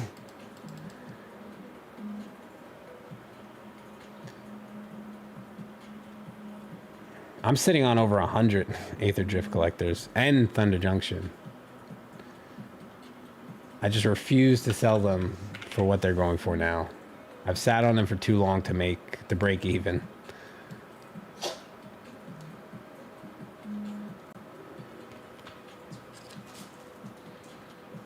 I came out here to show you something I was really kind of excited about. What do you got? This slab bag. I think it's interesting. You know how everyone walks around with their slabs. Yeah. Have you seen anything like this before? Yeah. Oh. Yeah, Kingsway has it. Oh. Yeah, he has it. I wonder if it's his brand. Does it say slab bag on it? Yeah. Yeah, I don't think it's his, but I think, like, you could see the graded card through the. Yeah. I thought it was interesting. Maybe it's something that you wanna. Maybe. In the store. I'll check it out. Oh, yeah. Kingsway. Yeah. Yeah.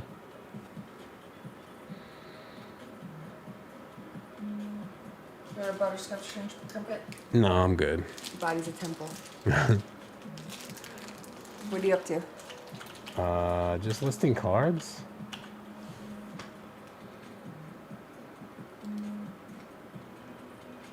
Going over. OJT is up to 280? Really? Oh my god. I mean, OTJ? Jesus Christ. Are you alright? Me? Yeah. Oh, I was just reading the chat. Oh. Shout out to Hanette.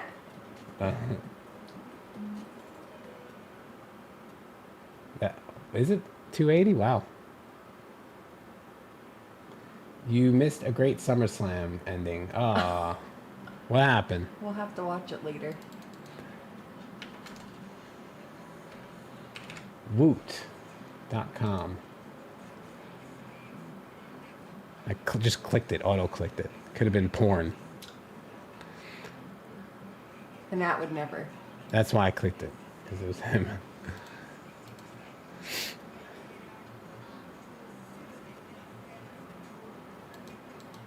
Whoops. What did I do? There we go. You want a spoiler? Yeah, I'll take a They spoiler. the Undertaker resurrected Hulk Hogan. Oh my God, too soon. Too soon. Get out. Get out. Get out. Was Jimmy Hart there? That's all I need to know. Probably not. Oh. Pokepastor, what's up, man? Oh, is it?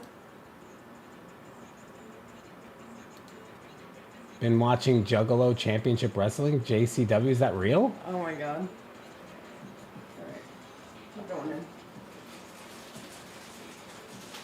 Hunting season. I know a Juggalo. CM Punk beat Gunther. I don't know these people. I know CM Punk. I don't know who Gunther is. Oh my God, my favorite streamer.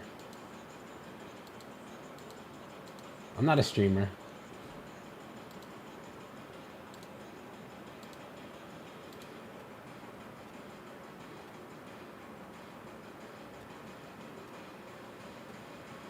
Violet Jane and saying SoundCloud. Oh my God. Got the belt 5 minutes later. Seth Rollins cashes the Money in the Bank and wins the belt. That Money in the Bank bullshit's got to stop. Winter Orb, Eternal Masters. Let me finish listing these because I'm slacking here. I think this is lightly played. Yes. So when it's lightly played, and I'm on my near mint template, I just hit LP and then I go to lightly played. And then I still list it as a normal price.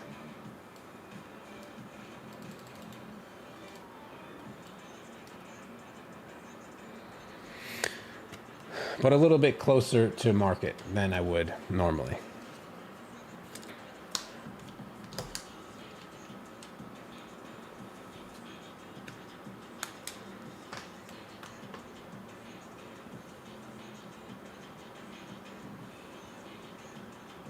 Rob, what is Fizz like with Pokemon cards? They're making some improvements, I've heard. Mine is coming in a few weeks. I know you bought it recently, but I don't even run Pokemon through it just because that's how bad it scans Pokemon. It's like a 50% success rate with Pokemon. It's terrible. And they don't tell you that when you're getting the machine if you just do Pokemon. I mean, I bought the machine, I pay for it. They, don't give me any free shit ever. I'll tell you how it is. It's fucking atrocious for Pokemon. If you don't like it, you can return it. Well, you might be returning it.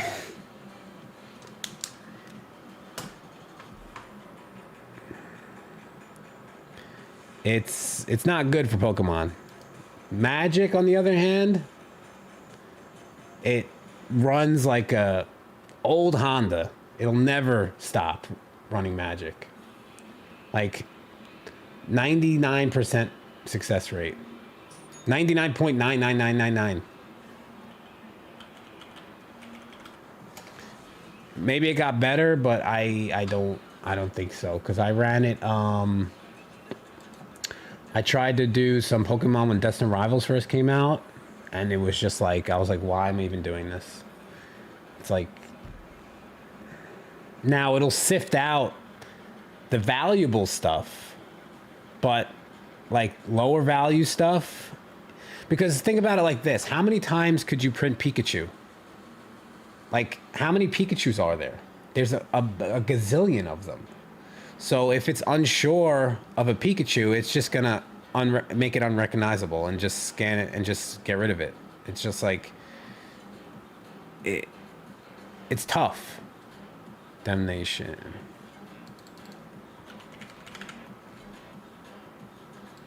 But with Magic, sure, they reprint shit a lot, but it's It's much easier. Because instead of a million Pikachus, there's like 5 Damnations, you know? And this art is extremely unique.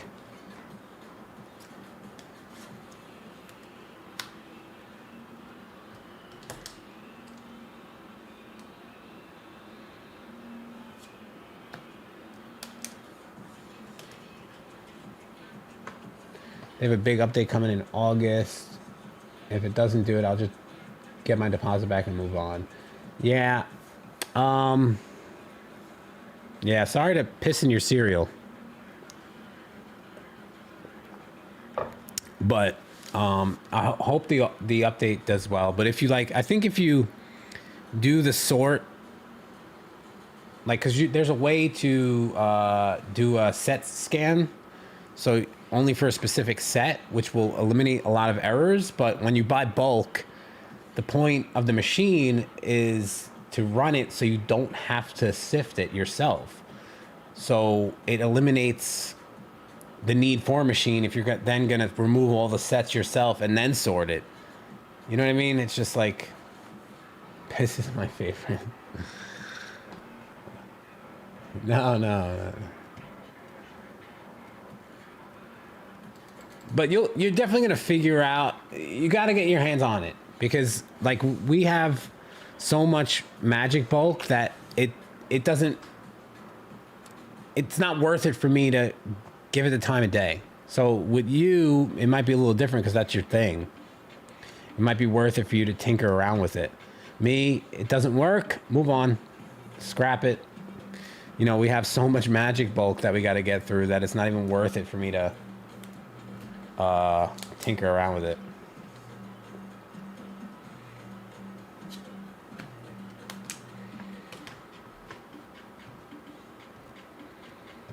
Yeah, give it a go. I mean, I'm sure you'll be able to figure it out. You're a smart guy. I get frustrated so easily.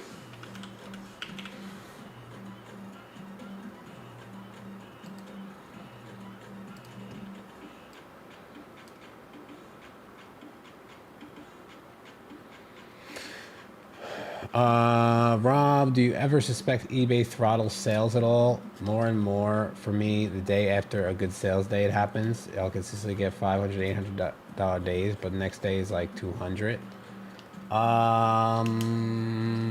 Not really. I mean, let's see. I could show you.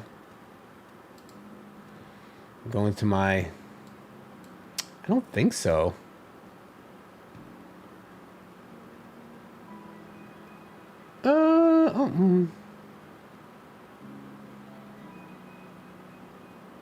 Maybe. I mean, what was the 31st? That was a good day. Jesus. Sunday. 17th. Sunday. Wow. The 5th. Tuesday.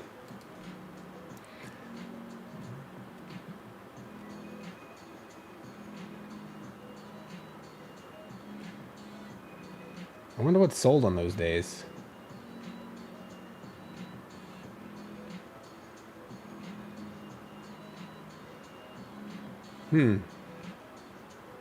Sunday seems to be popping for me. One negative. And it's a guy, look, fast, easy, thanks. I hope your day is filled with red lights and traffic jams. I'll listen. If I get a negative feedback and it's unwarranted, I'm gonna have at you.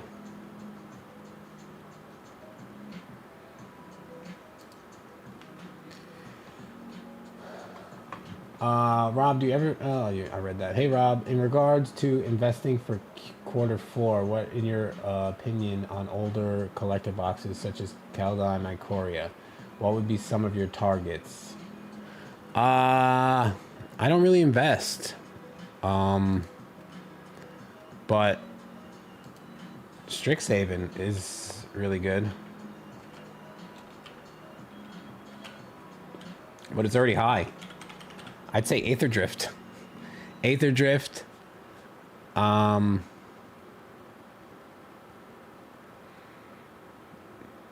else? Aether Drift. That's like the only sure thing. I mean, granted, I'm sitting on a lot of them, so I'm trying to pump it. But no, but seriously, it's like the only affordable collector box out now.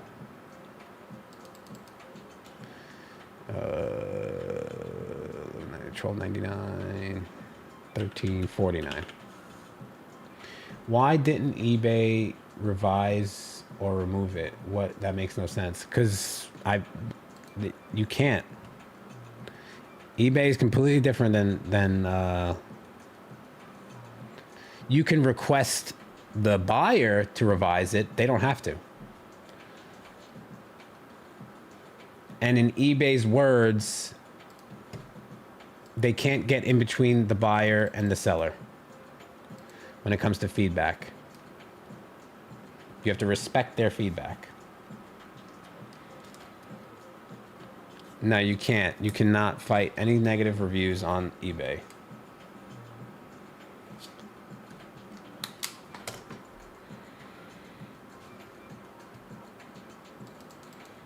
Unless, of course, it's profanity or like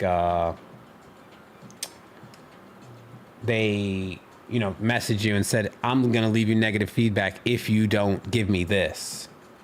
You know what I mean? Unless they break the rules. But if it's just negative feedback, even if it's a positive feedback, like, oh, fast and easy, but negative, doesn't matter. They're not.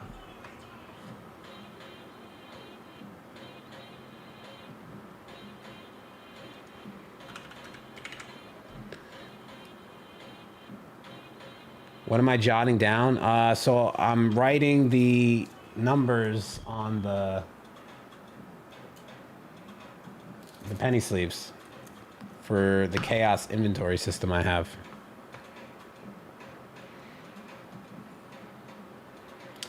It is gross. I'm gonna run to the bathroom real quick. I'll be right back.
back. I'm back.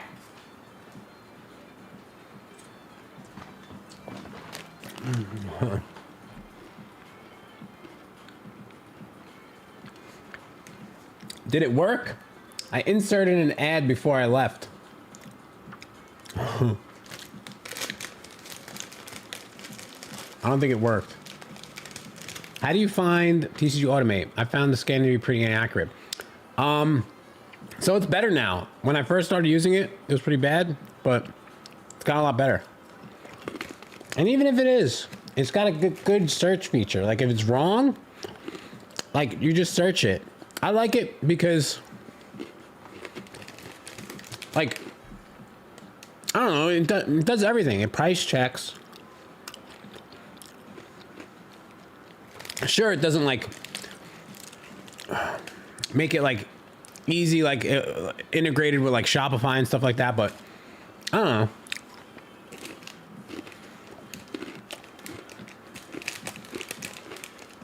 No ad for me.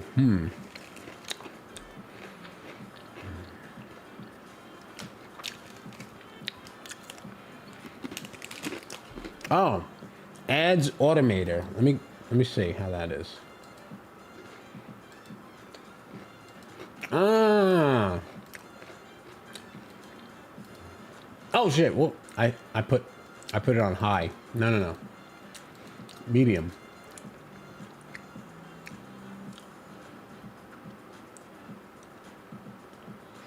I'll see how, I don't know. I just want to see how it works. I think it's a new feature or something. I don't know.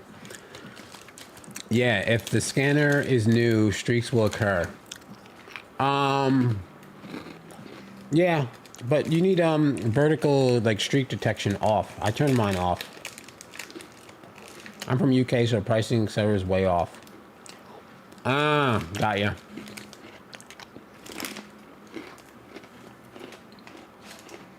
Yeah. Yeah, it's weird the UK market. I had Pokey, Chloe, and Dean come to my store, and they were, well, I just talked to Dean. Dean came to my store, and he was telling me, man, they don't even have distributors out there. Like, everything just goes through Asmodee, and it's so hard to get Pokemon.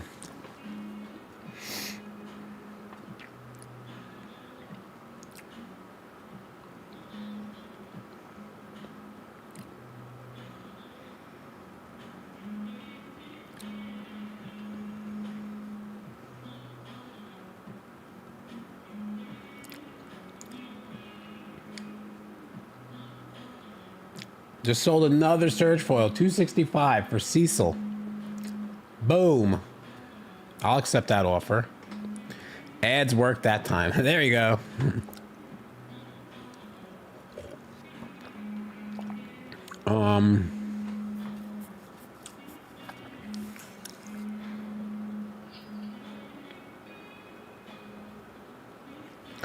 Yeah, they make a cleaner, like a spray cleaner that you could use. A little microfiber cloth spray cleaner. Just go over the scanner. That's it.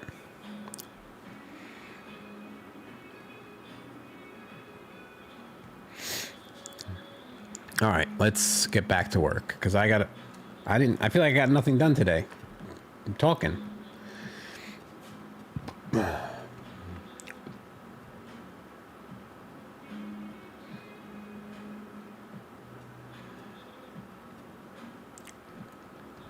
Undergrowth Stadium. Oh wait, this one is number 37.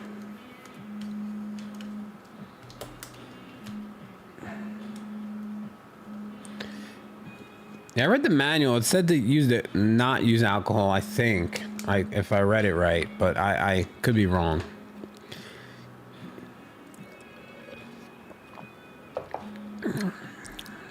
I might be wrong. I'm probably wrong. Undergrowth Stadium. 359.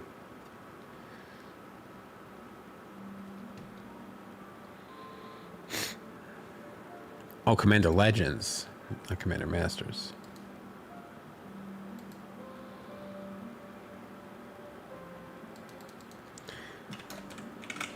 Oh, not star.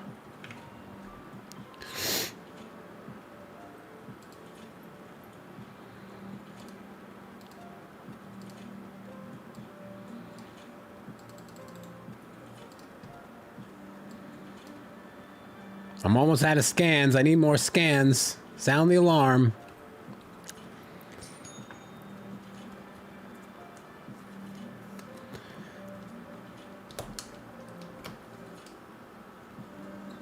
$38.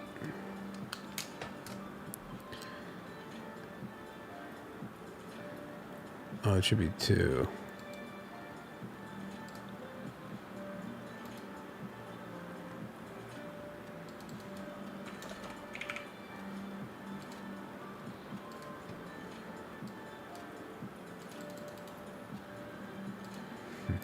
Yeah, I was gonna turn it off, but I feel, oh shit, I feel that you guys would appreciate every time it happens.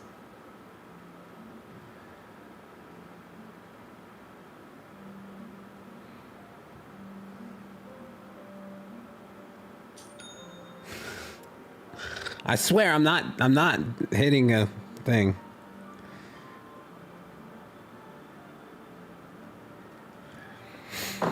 All right.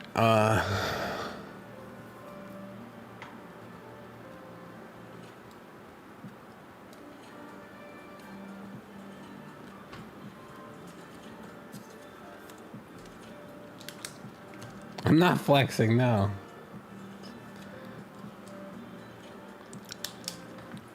How do I determine what goes on eBay versus TCG Player Store, etc.?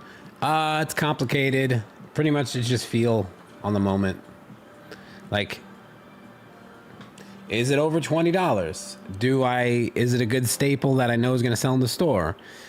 Is it more of a niche thing that's not going to sell, so I got to list it on eBay or TCG Play? It's everything's different. Everybody's different. And your local market's different too. Do I list every day? Yep, every day. Every single day.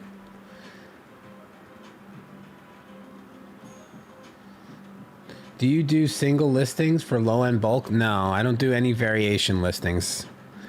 I don't like variation listings.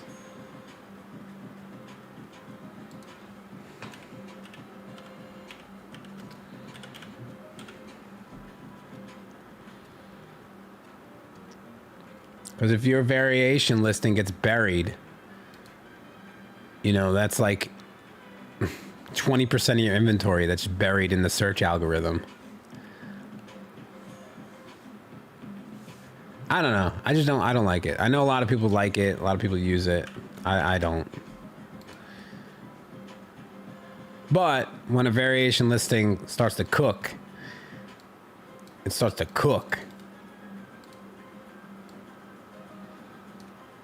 I'm sure it works. I'm sure it's great, but I don't like it. What do you do outside of listing cards every day? I go to the gym.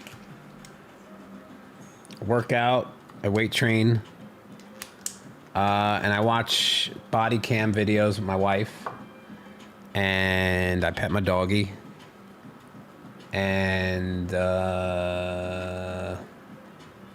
we watch Desperate Housewives too.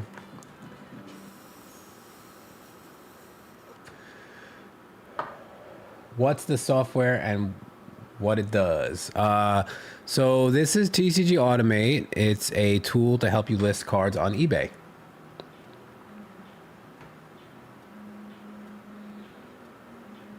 So if you buy cards that you already have listed in the same condition, are editing quantities or this is going to create new listings for them. Every single card I list is a new listing, even if it's multiple cards. Like these 2 Toxic Deluges are both getting listed separately.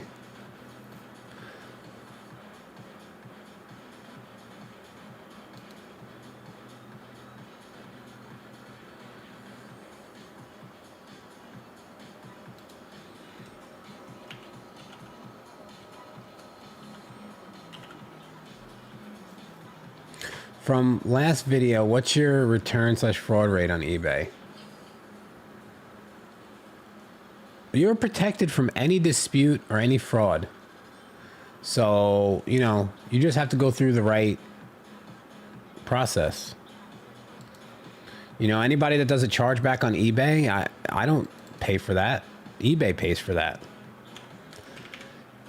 Return fraud, eBay pays for that. You know, they can, sure, they can return it. If they don't return it in, you know, the said condition, sealed, if they try to return something else, if they, you know, open it up and take out all the good stuff, you know, I'm getting my money for that. I'm not taking the hit for that. As long as you do what you're supposed to do, eBay has your back.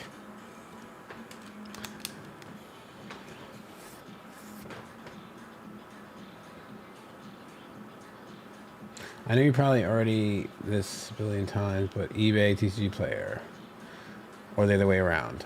I think they both work together really well. Each one does something, you know, better differently.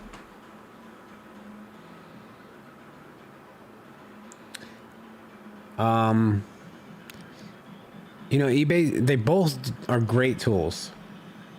What about fake cards sold on eBay? I mean, sure, that happens, but you're not selling them. If you buy a fake card, you're still protected.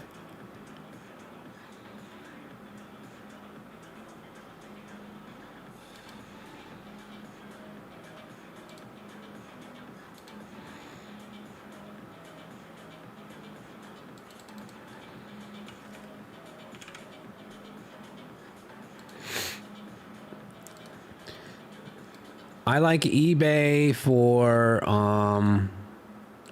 listing in demand pricier singles around like $2 to $20 or $1 to $20. Anything lower than that, TCG Player. Anything higher than that, TCG Player. Or anything that I open from a sealed state to do a massive box opening, TCG Player. Like we just opened, you know, 75 displays of Final Fantasy. TCG Player. Because I know I'm going to be able to churn it so quick. You know, the whatever I spent, the 15, no, 12, 13, whatever it was, 13 or 14,000 I spent on those commander displays, I know I'm going to get back in 30 days or less if I put it on TCG Player. Now, if I did it all on eBay, it would take me 6 months to recoup that.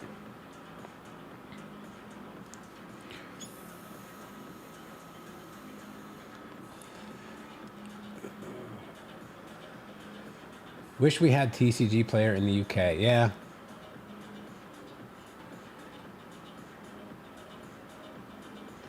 Rob's at home listing cards and going to the gym. I'm sitting in the empty parking lot eating gas station nachos. Dude, I wish.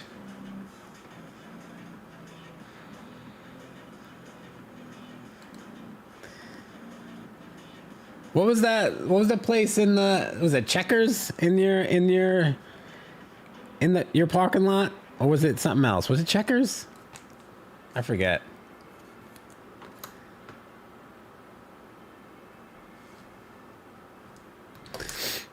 Spectator seating, Commander Masters. Yeah.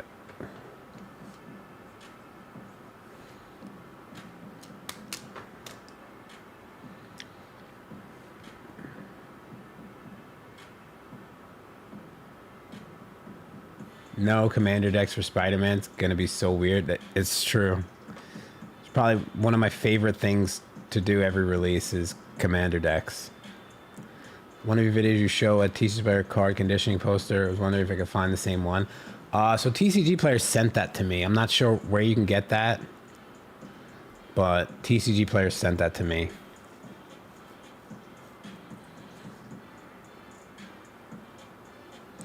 Okay, but gas station nachos can be, yeah, gas station nachos, as long as you know you don't die from dysentery after you eat them, I'd say it's a win. Yeah, checkers is good.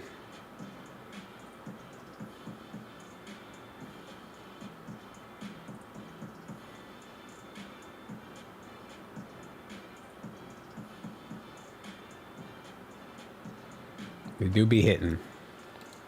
All right.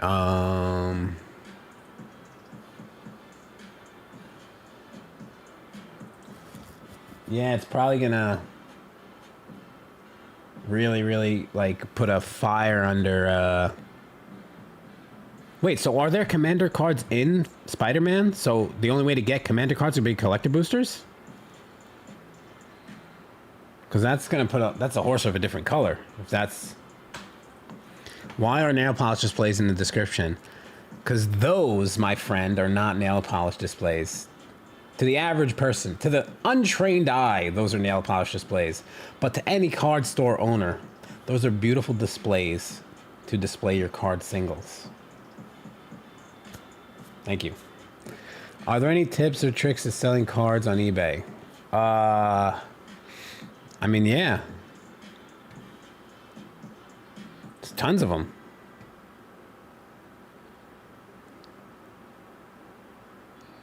Moving on. All right, Commander Masters.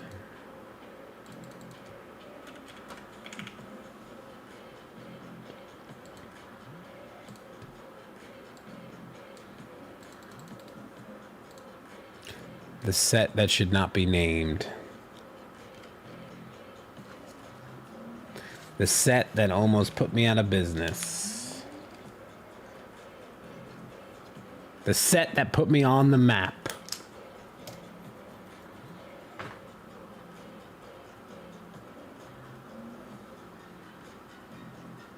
Do you recommend I buy graded cards, buy singles, or grade them, or just grade $100 cards I own? No to all of those.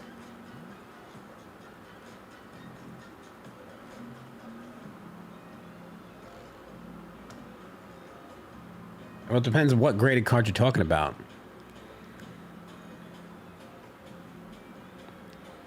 Are you talking about Pokemon right now? Because I wouldn't touch any graded Pokemon with a 10-foot pole.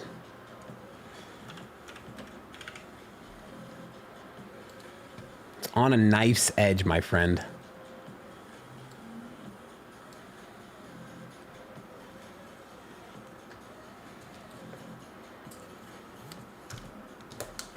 Magic?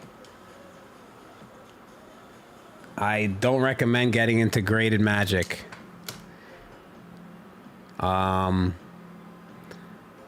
Saying the guy who's integrated Magic. But as a business model, I don't recommend it. Like, it's gonna tie up your capital, unless you could sit on money for a very long time.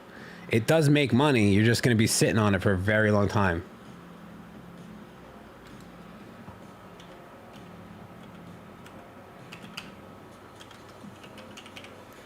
And grading those big cards aren't normally the play.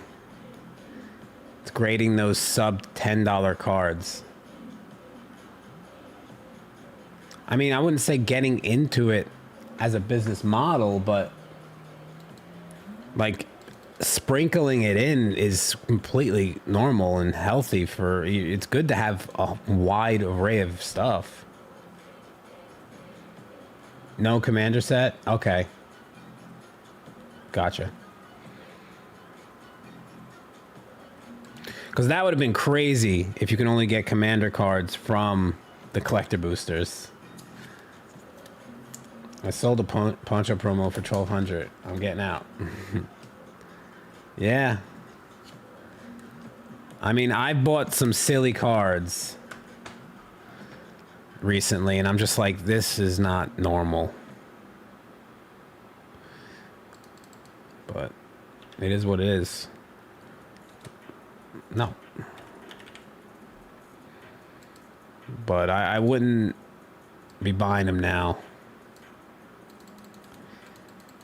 If you want it, yeah, buy it. But if you know you want to buy it to resell it, it's dangerous. So what you're saying, it's an extra source of revenue. Yeah. 100%. Graded Magic sells. It does. I mean, like, let's just go into my history. Like, it's not a secret. They do sell. Let's... What are we doing here? All sold PSA. Now, let's see. Sold PSA. Okay. So, as you can see, Graded Magic does sell. These are all sales from today and yesterday on Graded Magic.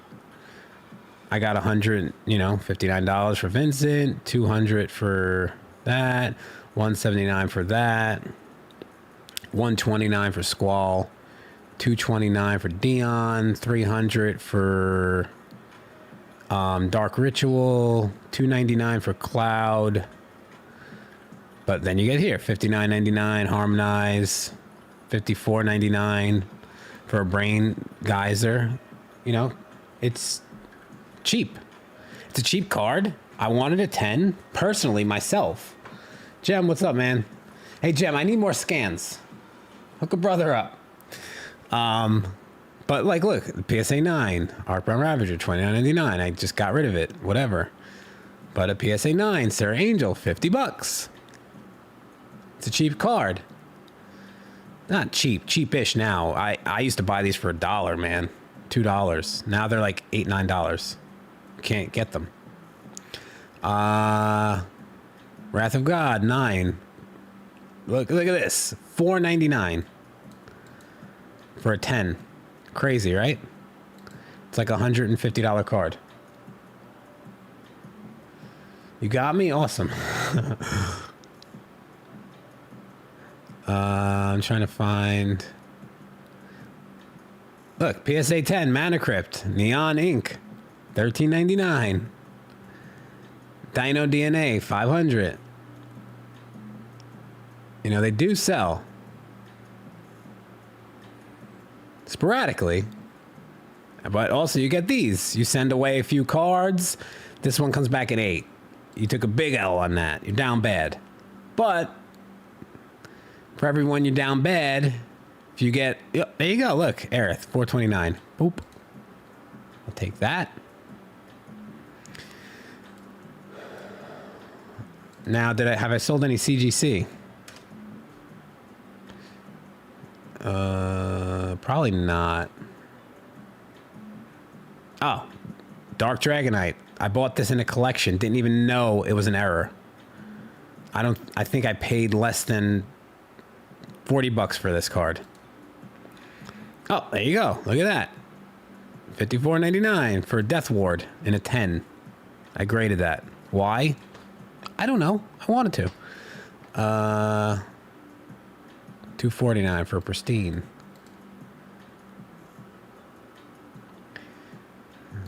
TCG Dude. Hey, dude. Thanks for the videos and tips on the trade. No problem, man. I'm thinking of getting some graded cards to display and then sell some in the future. Yeah, then get them if you like them. Do you have a video that talks more about eBay versus TCG Player? I don't. Also, have you considered opening up the Patreon high tier? No, I won't. I'm not doing that. Not for a while because it's just, I can't get the inventory to, I could barely get inventory to satiate the needs of the people already in it. So I could open it up and just get a bunch of money, but it ethically wouldn't be right for what I'm trying to offer. So I close it all down, and it's probably not going to open up. Would you say PSA is the way to go over CGC and Beckett? Here's the kind of the tier list. So Beckett Black Label, as far as value wise, but I hate sending things to Beckett. I won't even try. Then next value is CGC 10 Pristine, then PSA 10, And then anything under that, nothing matters. Rob is very do as I say, not as I do. Wait, what do I do? What am I saying? Wait, what am I saying that I do what am I saying that you shouldn't do that I do? Is what I'm trying to, my brain isn't working. I guess with the graded cards, because I'm selling them. I don't want anyone else to get in the market, all right? I got a nice little thing here. Business to business sounds stressful right now. Yeah, it is.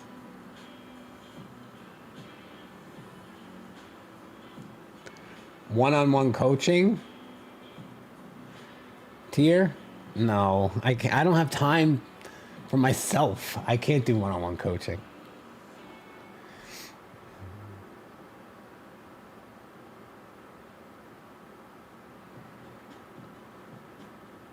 Yeah, don't grade Magic. It loses money consistently, and people don't like it when you do it. That's why I stopped doing videos of me being like, oh, my graded Magic submission, because I get 35 bozos who, you know, are sitting in there on their computer chair in their crusty underwear with their 37, surrounded by their 37 commander decks, saying that you shouldn't grade Magic cards. So I just stopped making videos of them.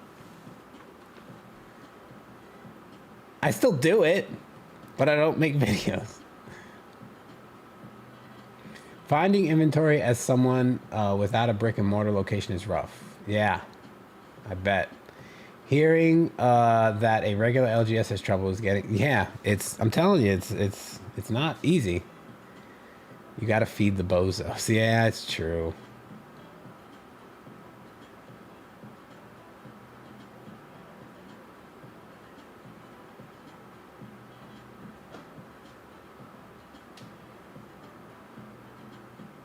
They do. They hate me so much, and I don't know why. I don't know.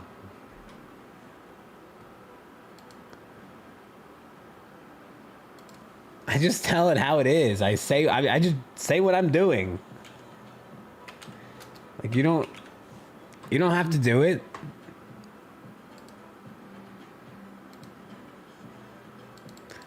It's crazy because I tell people how to make money selling Magic cards. You would think a group that is dedicated to the Magic the Gathering finance would be intrigued and a fan of someone talking about making money in Magic the Gathering. Right? Or am I taking crazy pills?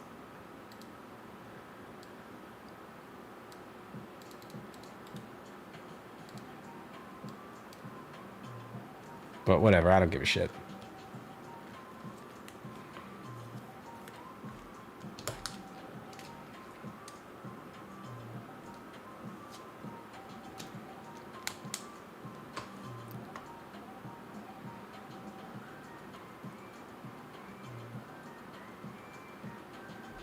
Yeah, you're right. No, I don't sweat it. I just find it intriguing that I just find it intriguing. I don't know. Fizbatch or Roko, what should I get? Level up my shop. Depends what you want to do with it. If you want it for cataloging purposes only, I'd say the Roka. If you want to make more like lots or things for eBay and Amazon, I'd say the Fizbatch. But they both do things differently, but the same.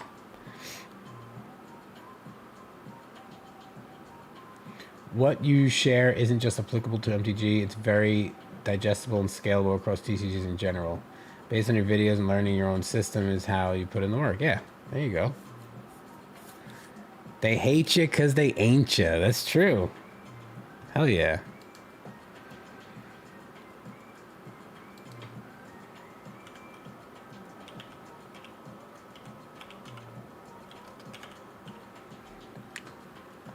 If you ever only have one. Which one?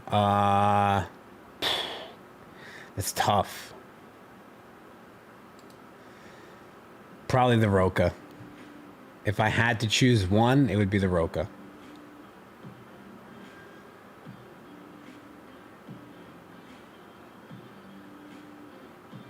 I'm thinking of getting graded just because I feel priced out of collector, which is my original plan with my capital. Yeah. How do you deal with sorting inventories once you get to 40,000 plus cards? I have them in BCW white boxes, but it's too much where I take up fine cards if I have 20 orders. It depends how you're organizing them. Are you organizing them like... It depends where you're selling too. Is it just TCG player? Because if it's just TCG player inventory, I would just suggest doing it like TCG player recommends doing it, which is, you know, set release sort.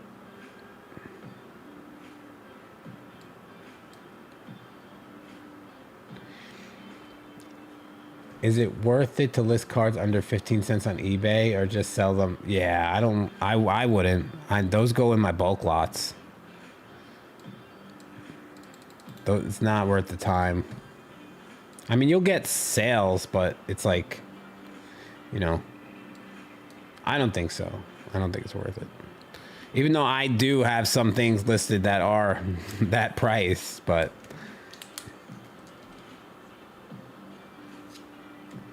they got listed in a time where we had nothing else going on. So if you have nothing else going on, sure, go for it.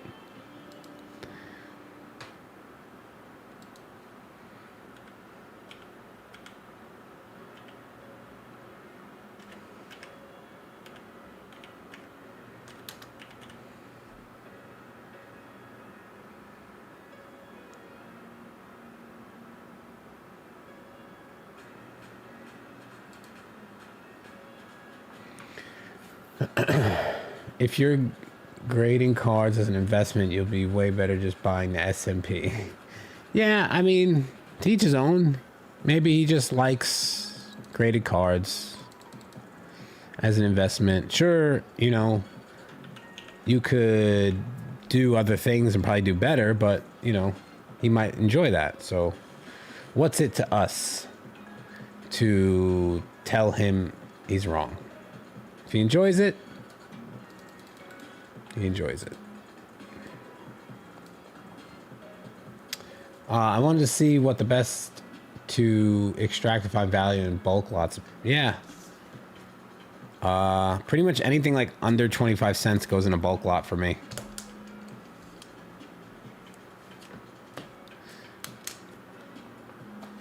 I have 50,000 plus in inventory.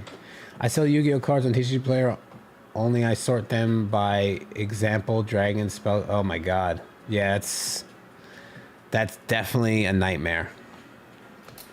Yeah. Because that's not scalable. You can't scale that. You're getting to a pain point right now of having 50,000 plus cards to where adding things is going to be a problem soon, and you're not going to be able to find things. And it's not trainable to someone who doesn't know Yu-Gi-Oh! You have to set up your inventory in a way that it's trainable to a person that doesn't know anything about cards.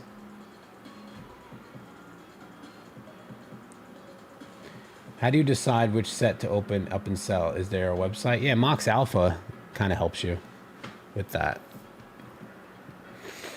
Use code RNG-Gamez. It might work. I don't know. Graded cards are that bad. I was thinking about it.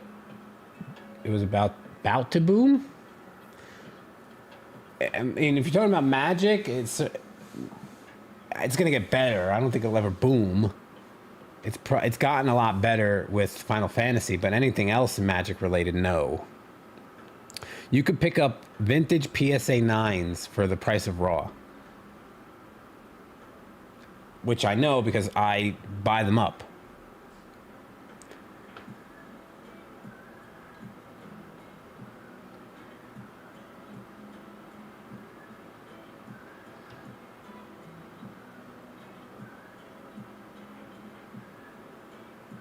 Oh, I'm watching a POV video you did back in September. Oh, Thunder Junction?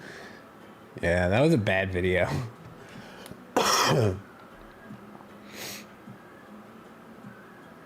Yeah, Mox Alpha's good. I wouldn't use it as like a Bible. Use it as a tool to help guide your decisions. All right, now we save changes. We download the CSV. We go to eBay. Upload. Choose file. Download it.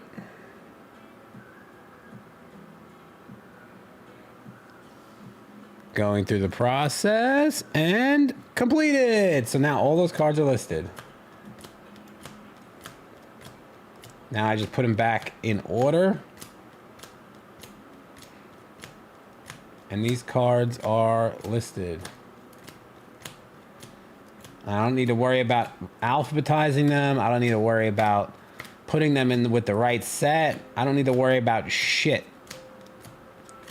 I just got to worry about putting them in the correct row when I get back to the warehouse tomorrow, which I started a new row, so I can't make a mistake.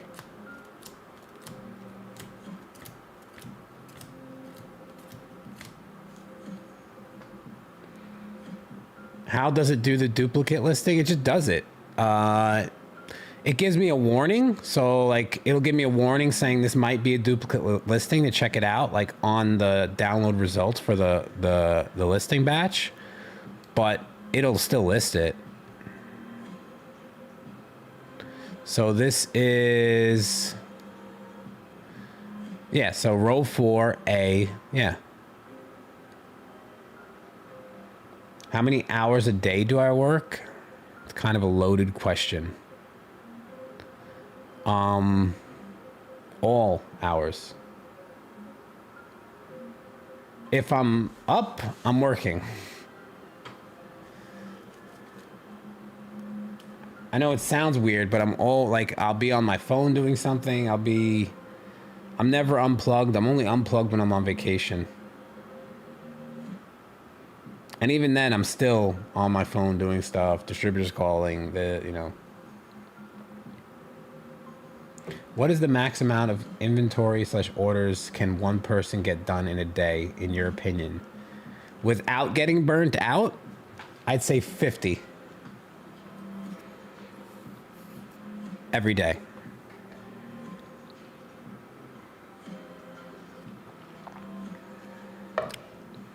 Or it depends how you're set up. Like he's right, 100. You could do 100 too. If you're just doing this inventory system and just, chaos and just doing that. 120 is too much. Man, I'd say 50 to 75 is the point where, especially if it depends. If you're doing it full time, that's different. Yeah, you want to do as many as you can, but at part-time side hustle, 50. I put a hard cap on 50 side hustle because you don't want to get burnt out on your side hustle.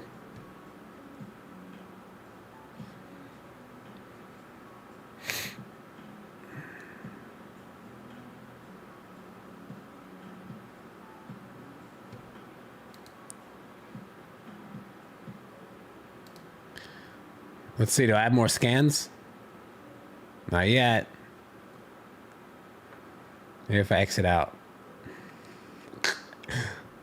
Listen to me. I've done 200 plus orders over a weekend. Yeah, I remember. I fell asleep 2 Black Fridays ago. And we had 1,200 orders. I fell asleep with free shipping on, and 1,200 orders we had overnight. If you had to guess, how many cards do you think you have moved total? Oh my God, I didn't even know. One sec. I was kidding. I was kidding. I'm done listing for the night. As long as it doesn't interfere with me watching Big Brother.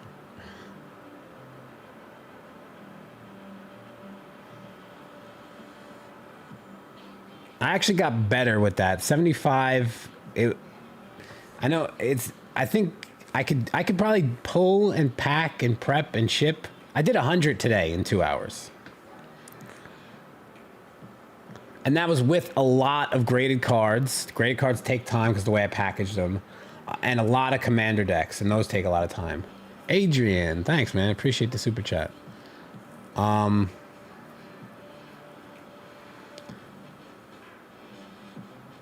Yeah, I used to do that. I used to ship out.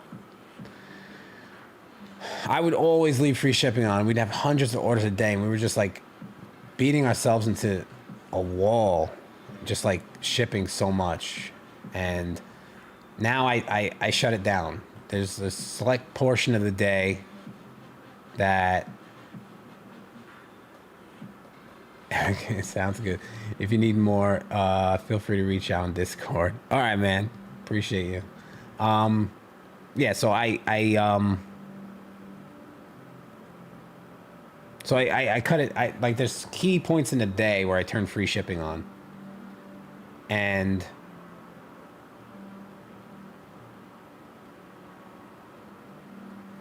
like there's certain points in the day where I turn it off. So, like, I don't burn myself out. You know what I mean? Like, I don't leave it on all the time. Hook everyone up or we'll stay with Car Dealer Pro. Well, stay. How about that? No, I'm kidding. With that attitude, you could stay. Yeah, so, like, I don't leave free shipping on anymore. It's just not worth it. So I'll put it on for a few hours, generate some sales, then put it back to $4.99. And then once here's our strategy in a nutshell. Get to the warehouse. First of all, when I'm home, before I jump in the shower, I put free shipping on. Then once I get to the warehouse, I put $4.99 shipping back on. And by that time, me showering, getting to the warehouse, we have like 30 or 40 orders. One of my shippers come, he starts pulling orders. When he starts pulling orders, I put free shipping back on. Once he's done pulling the orders, I turn off free shipping. By that time, we've generated another 30-something orders. And I rinse and repeat that. Because if I leave it on all day, we will never get caught up. Never, never, never.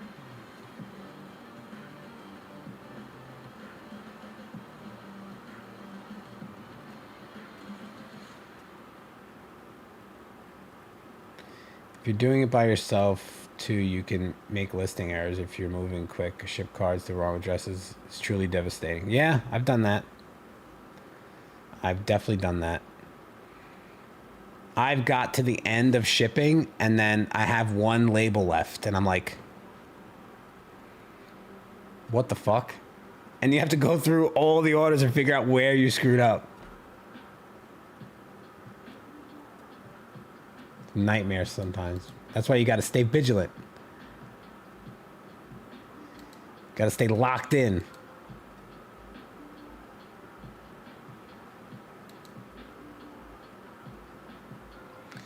All right, I'm done for the night. Thanks for hanging out. Shit, it's 10:30. It's bedtime. I'm gonna run an ad, cause why not? And then I'm gonna go.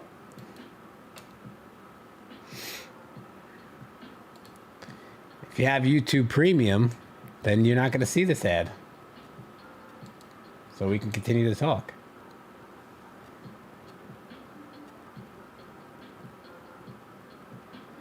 Just purchased a card scanner because of your video. Awesome, man. All right, guys. I am out for the day. Good stream. Thank you guys for hanging out. Maybe we'll do this every Sunday. List cards, hang out, Q&A, blah, blah, blah. No ad for you. Awesome. Yeah, I don't know how people don't have YouTube Premium. Get YouTube Premium. Like, it's so good. And I'm not just saying it because, you know, I'm streaming on YouTube.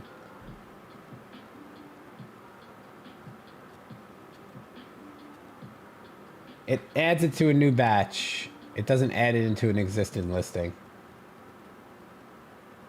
Police body cams. Oh, yeah. I fall asleep to them. Go enjoy live.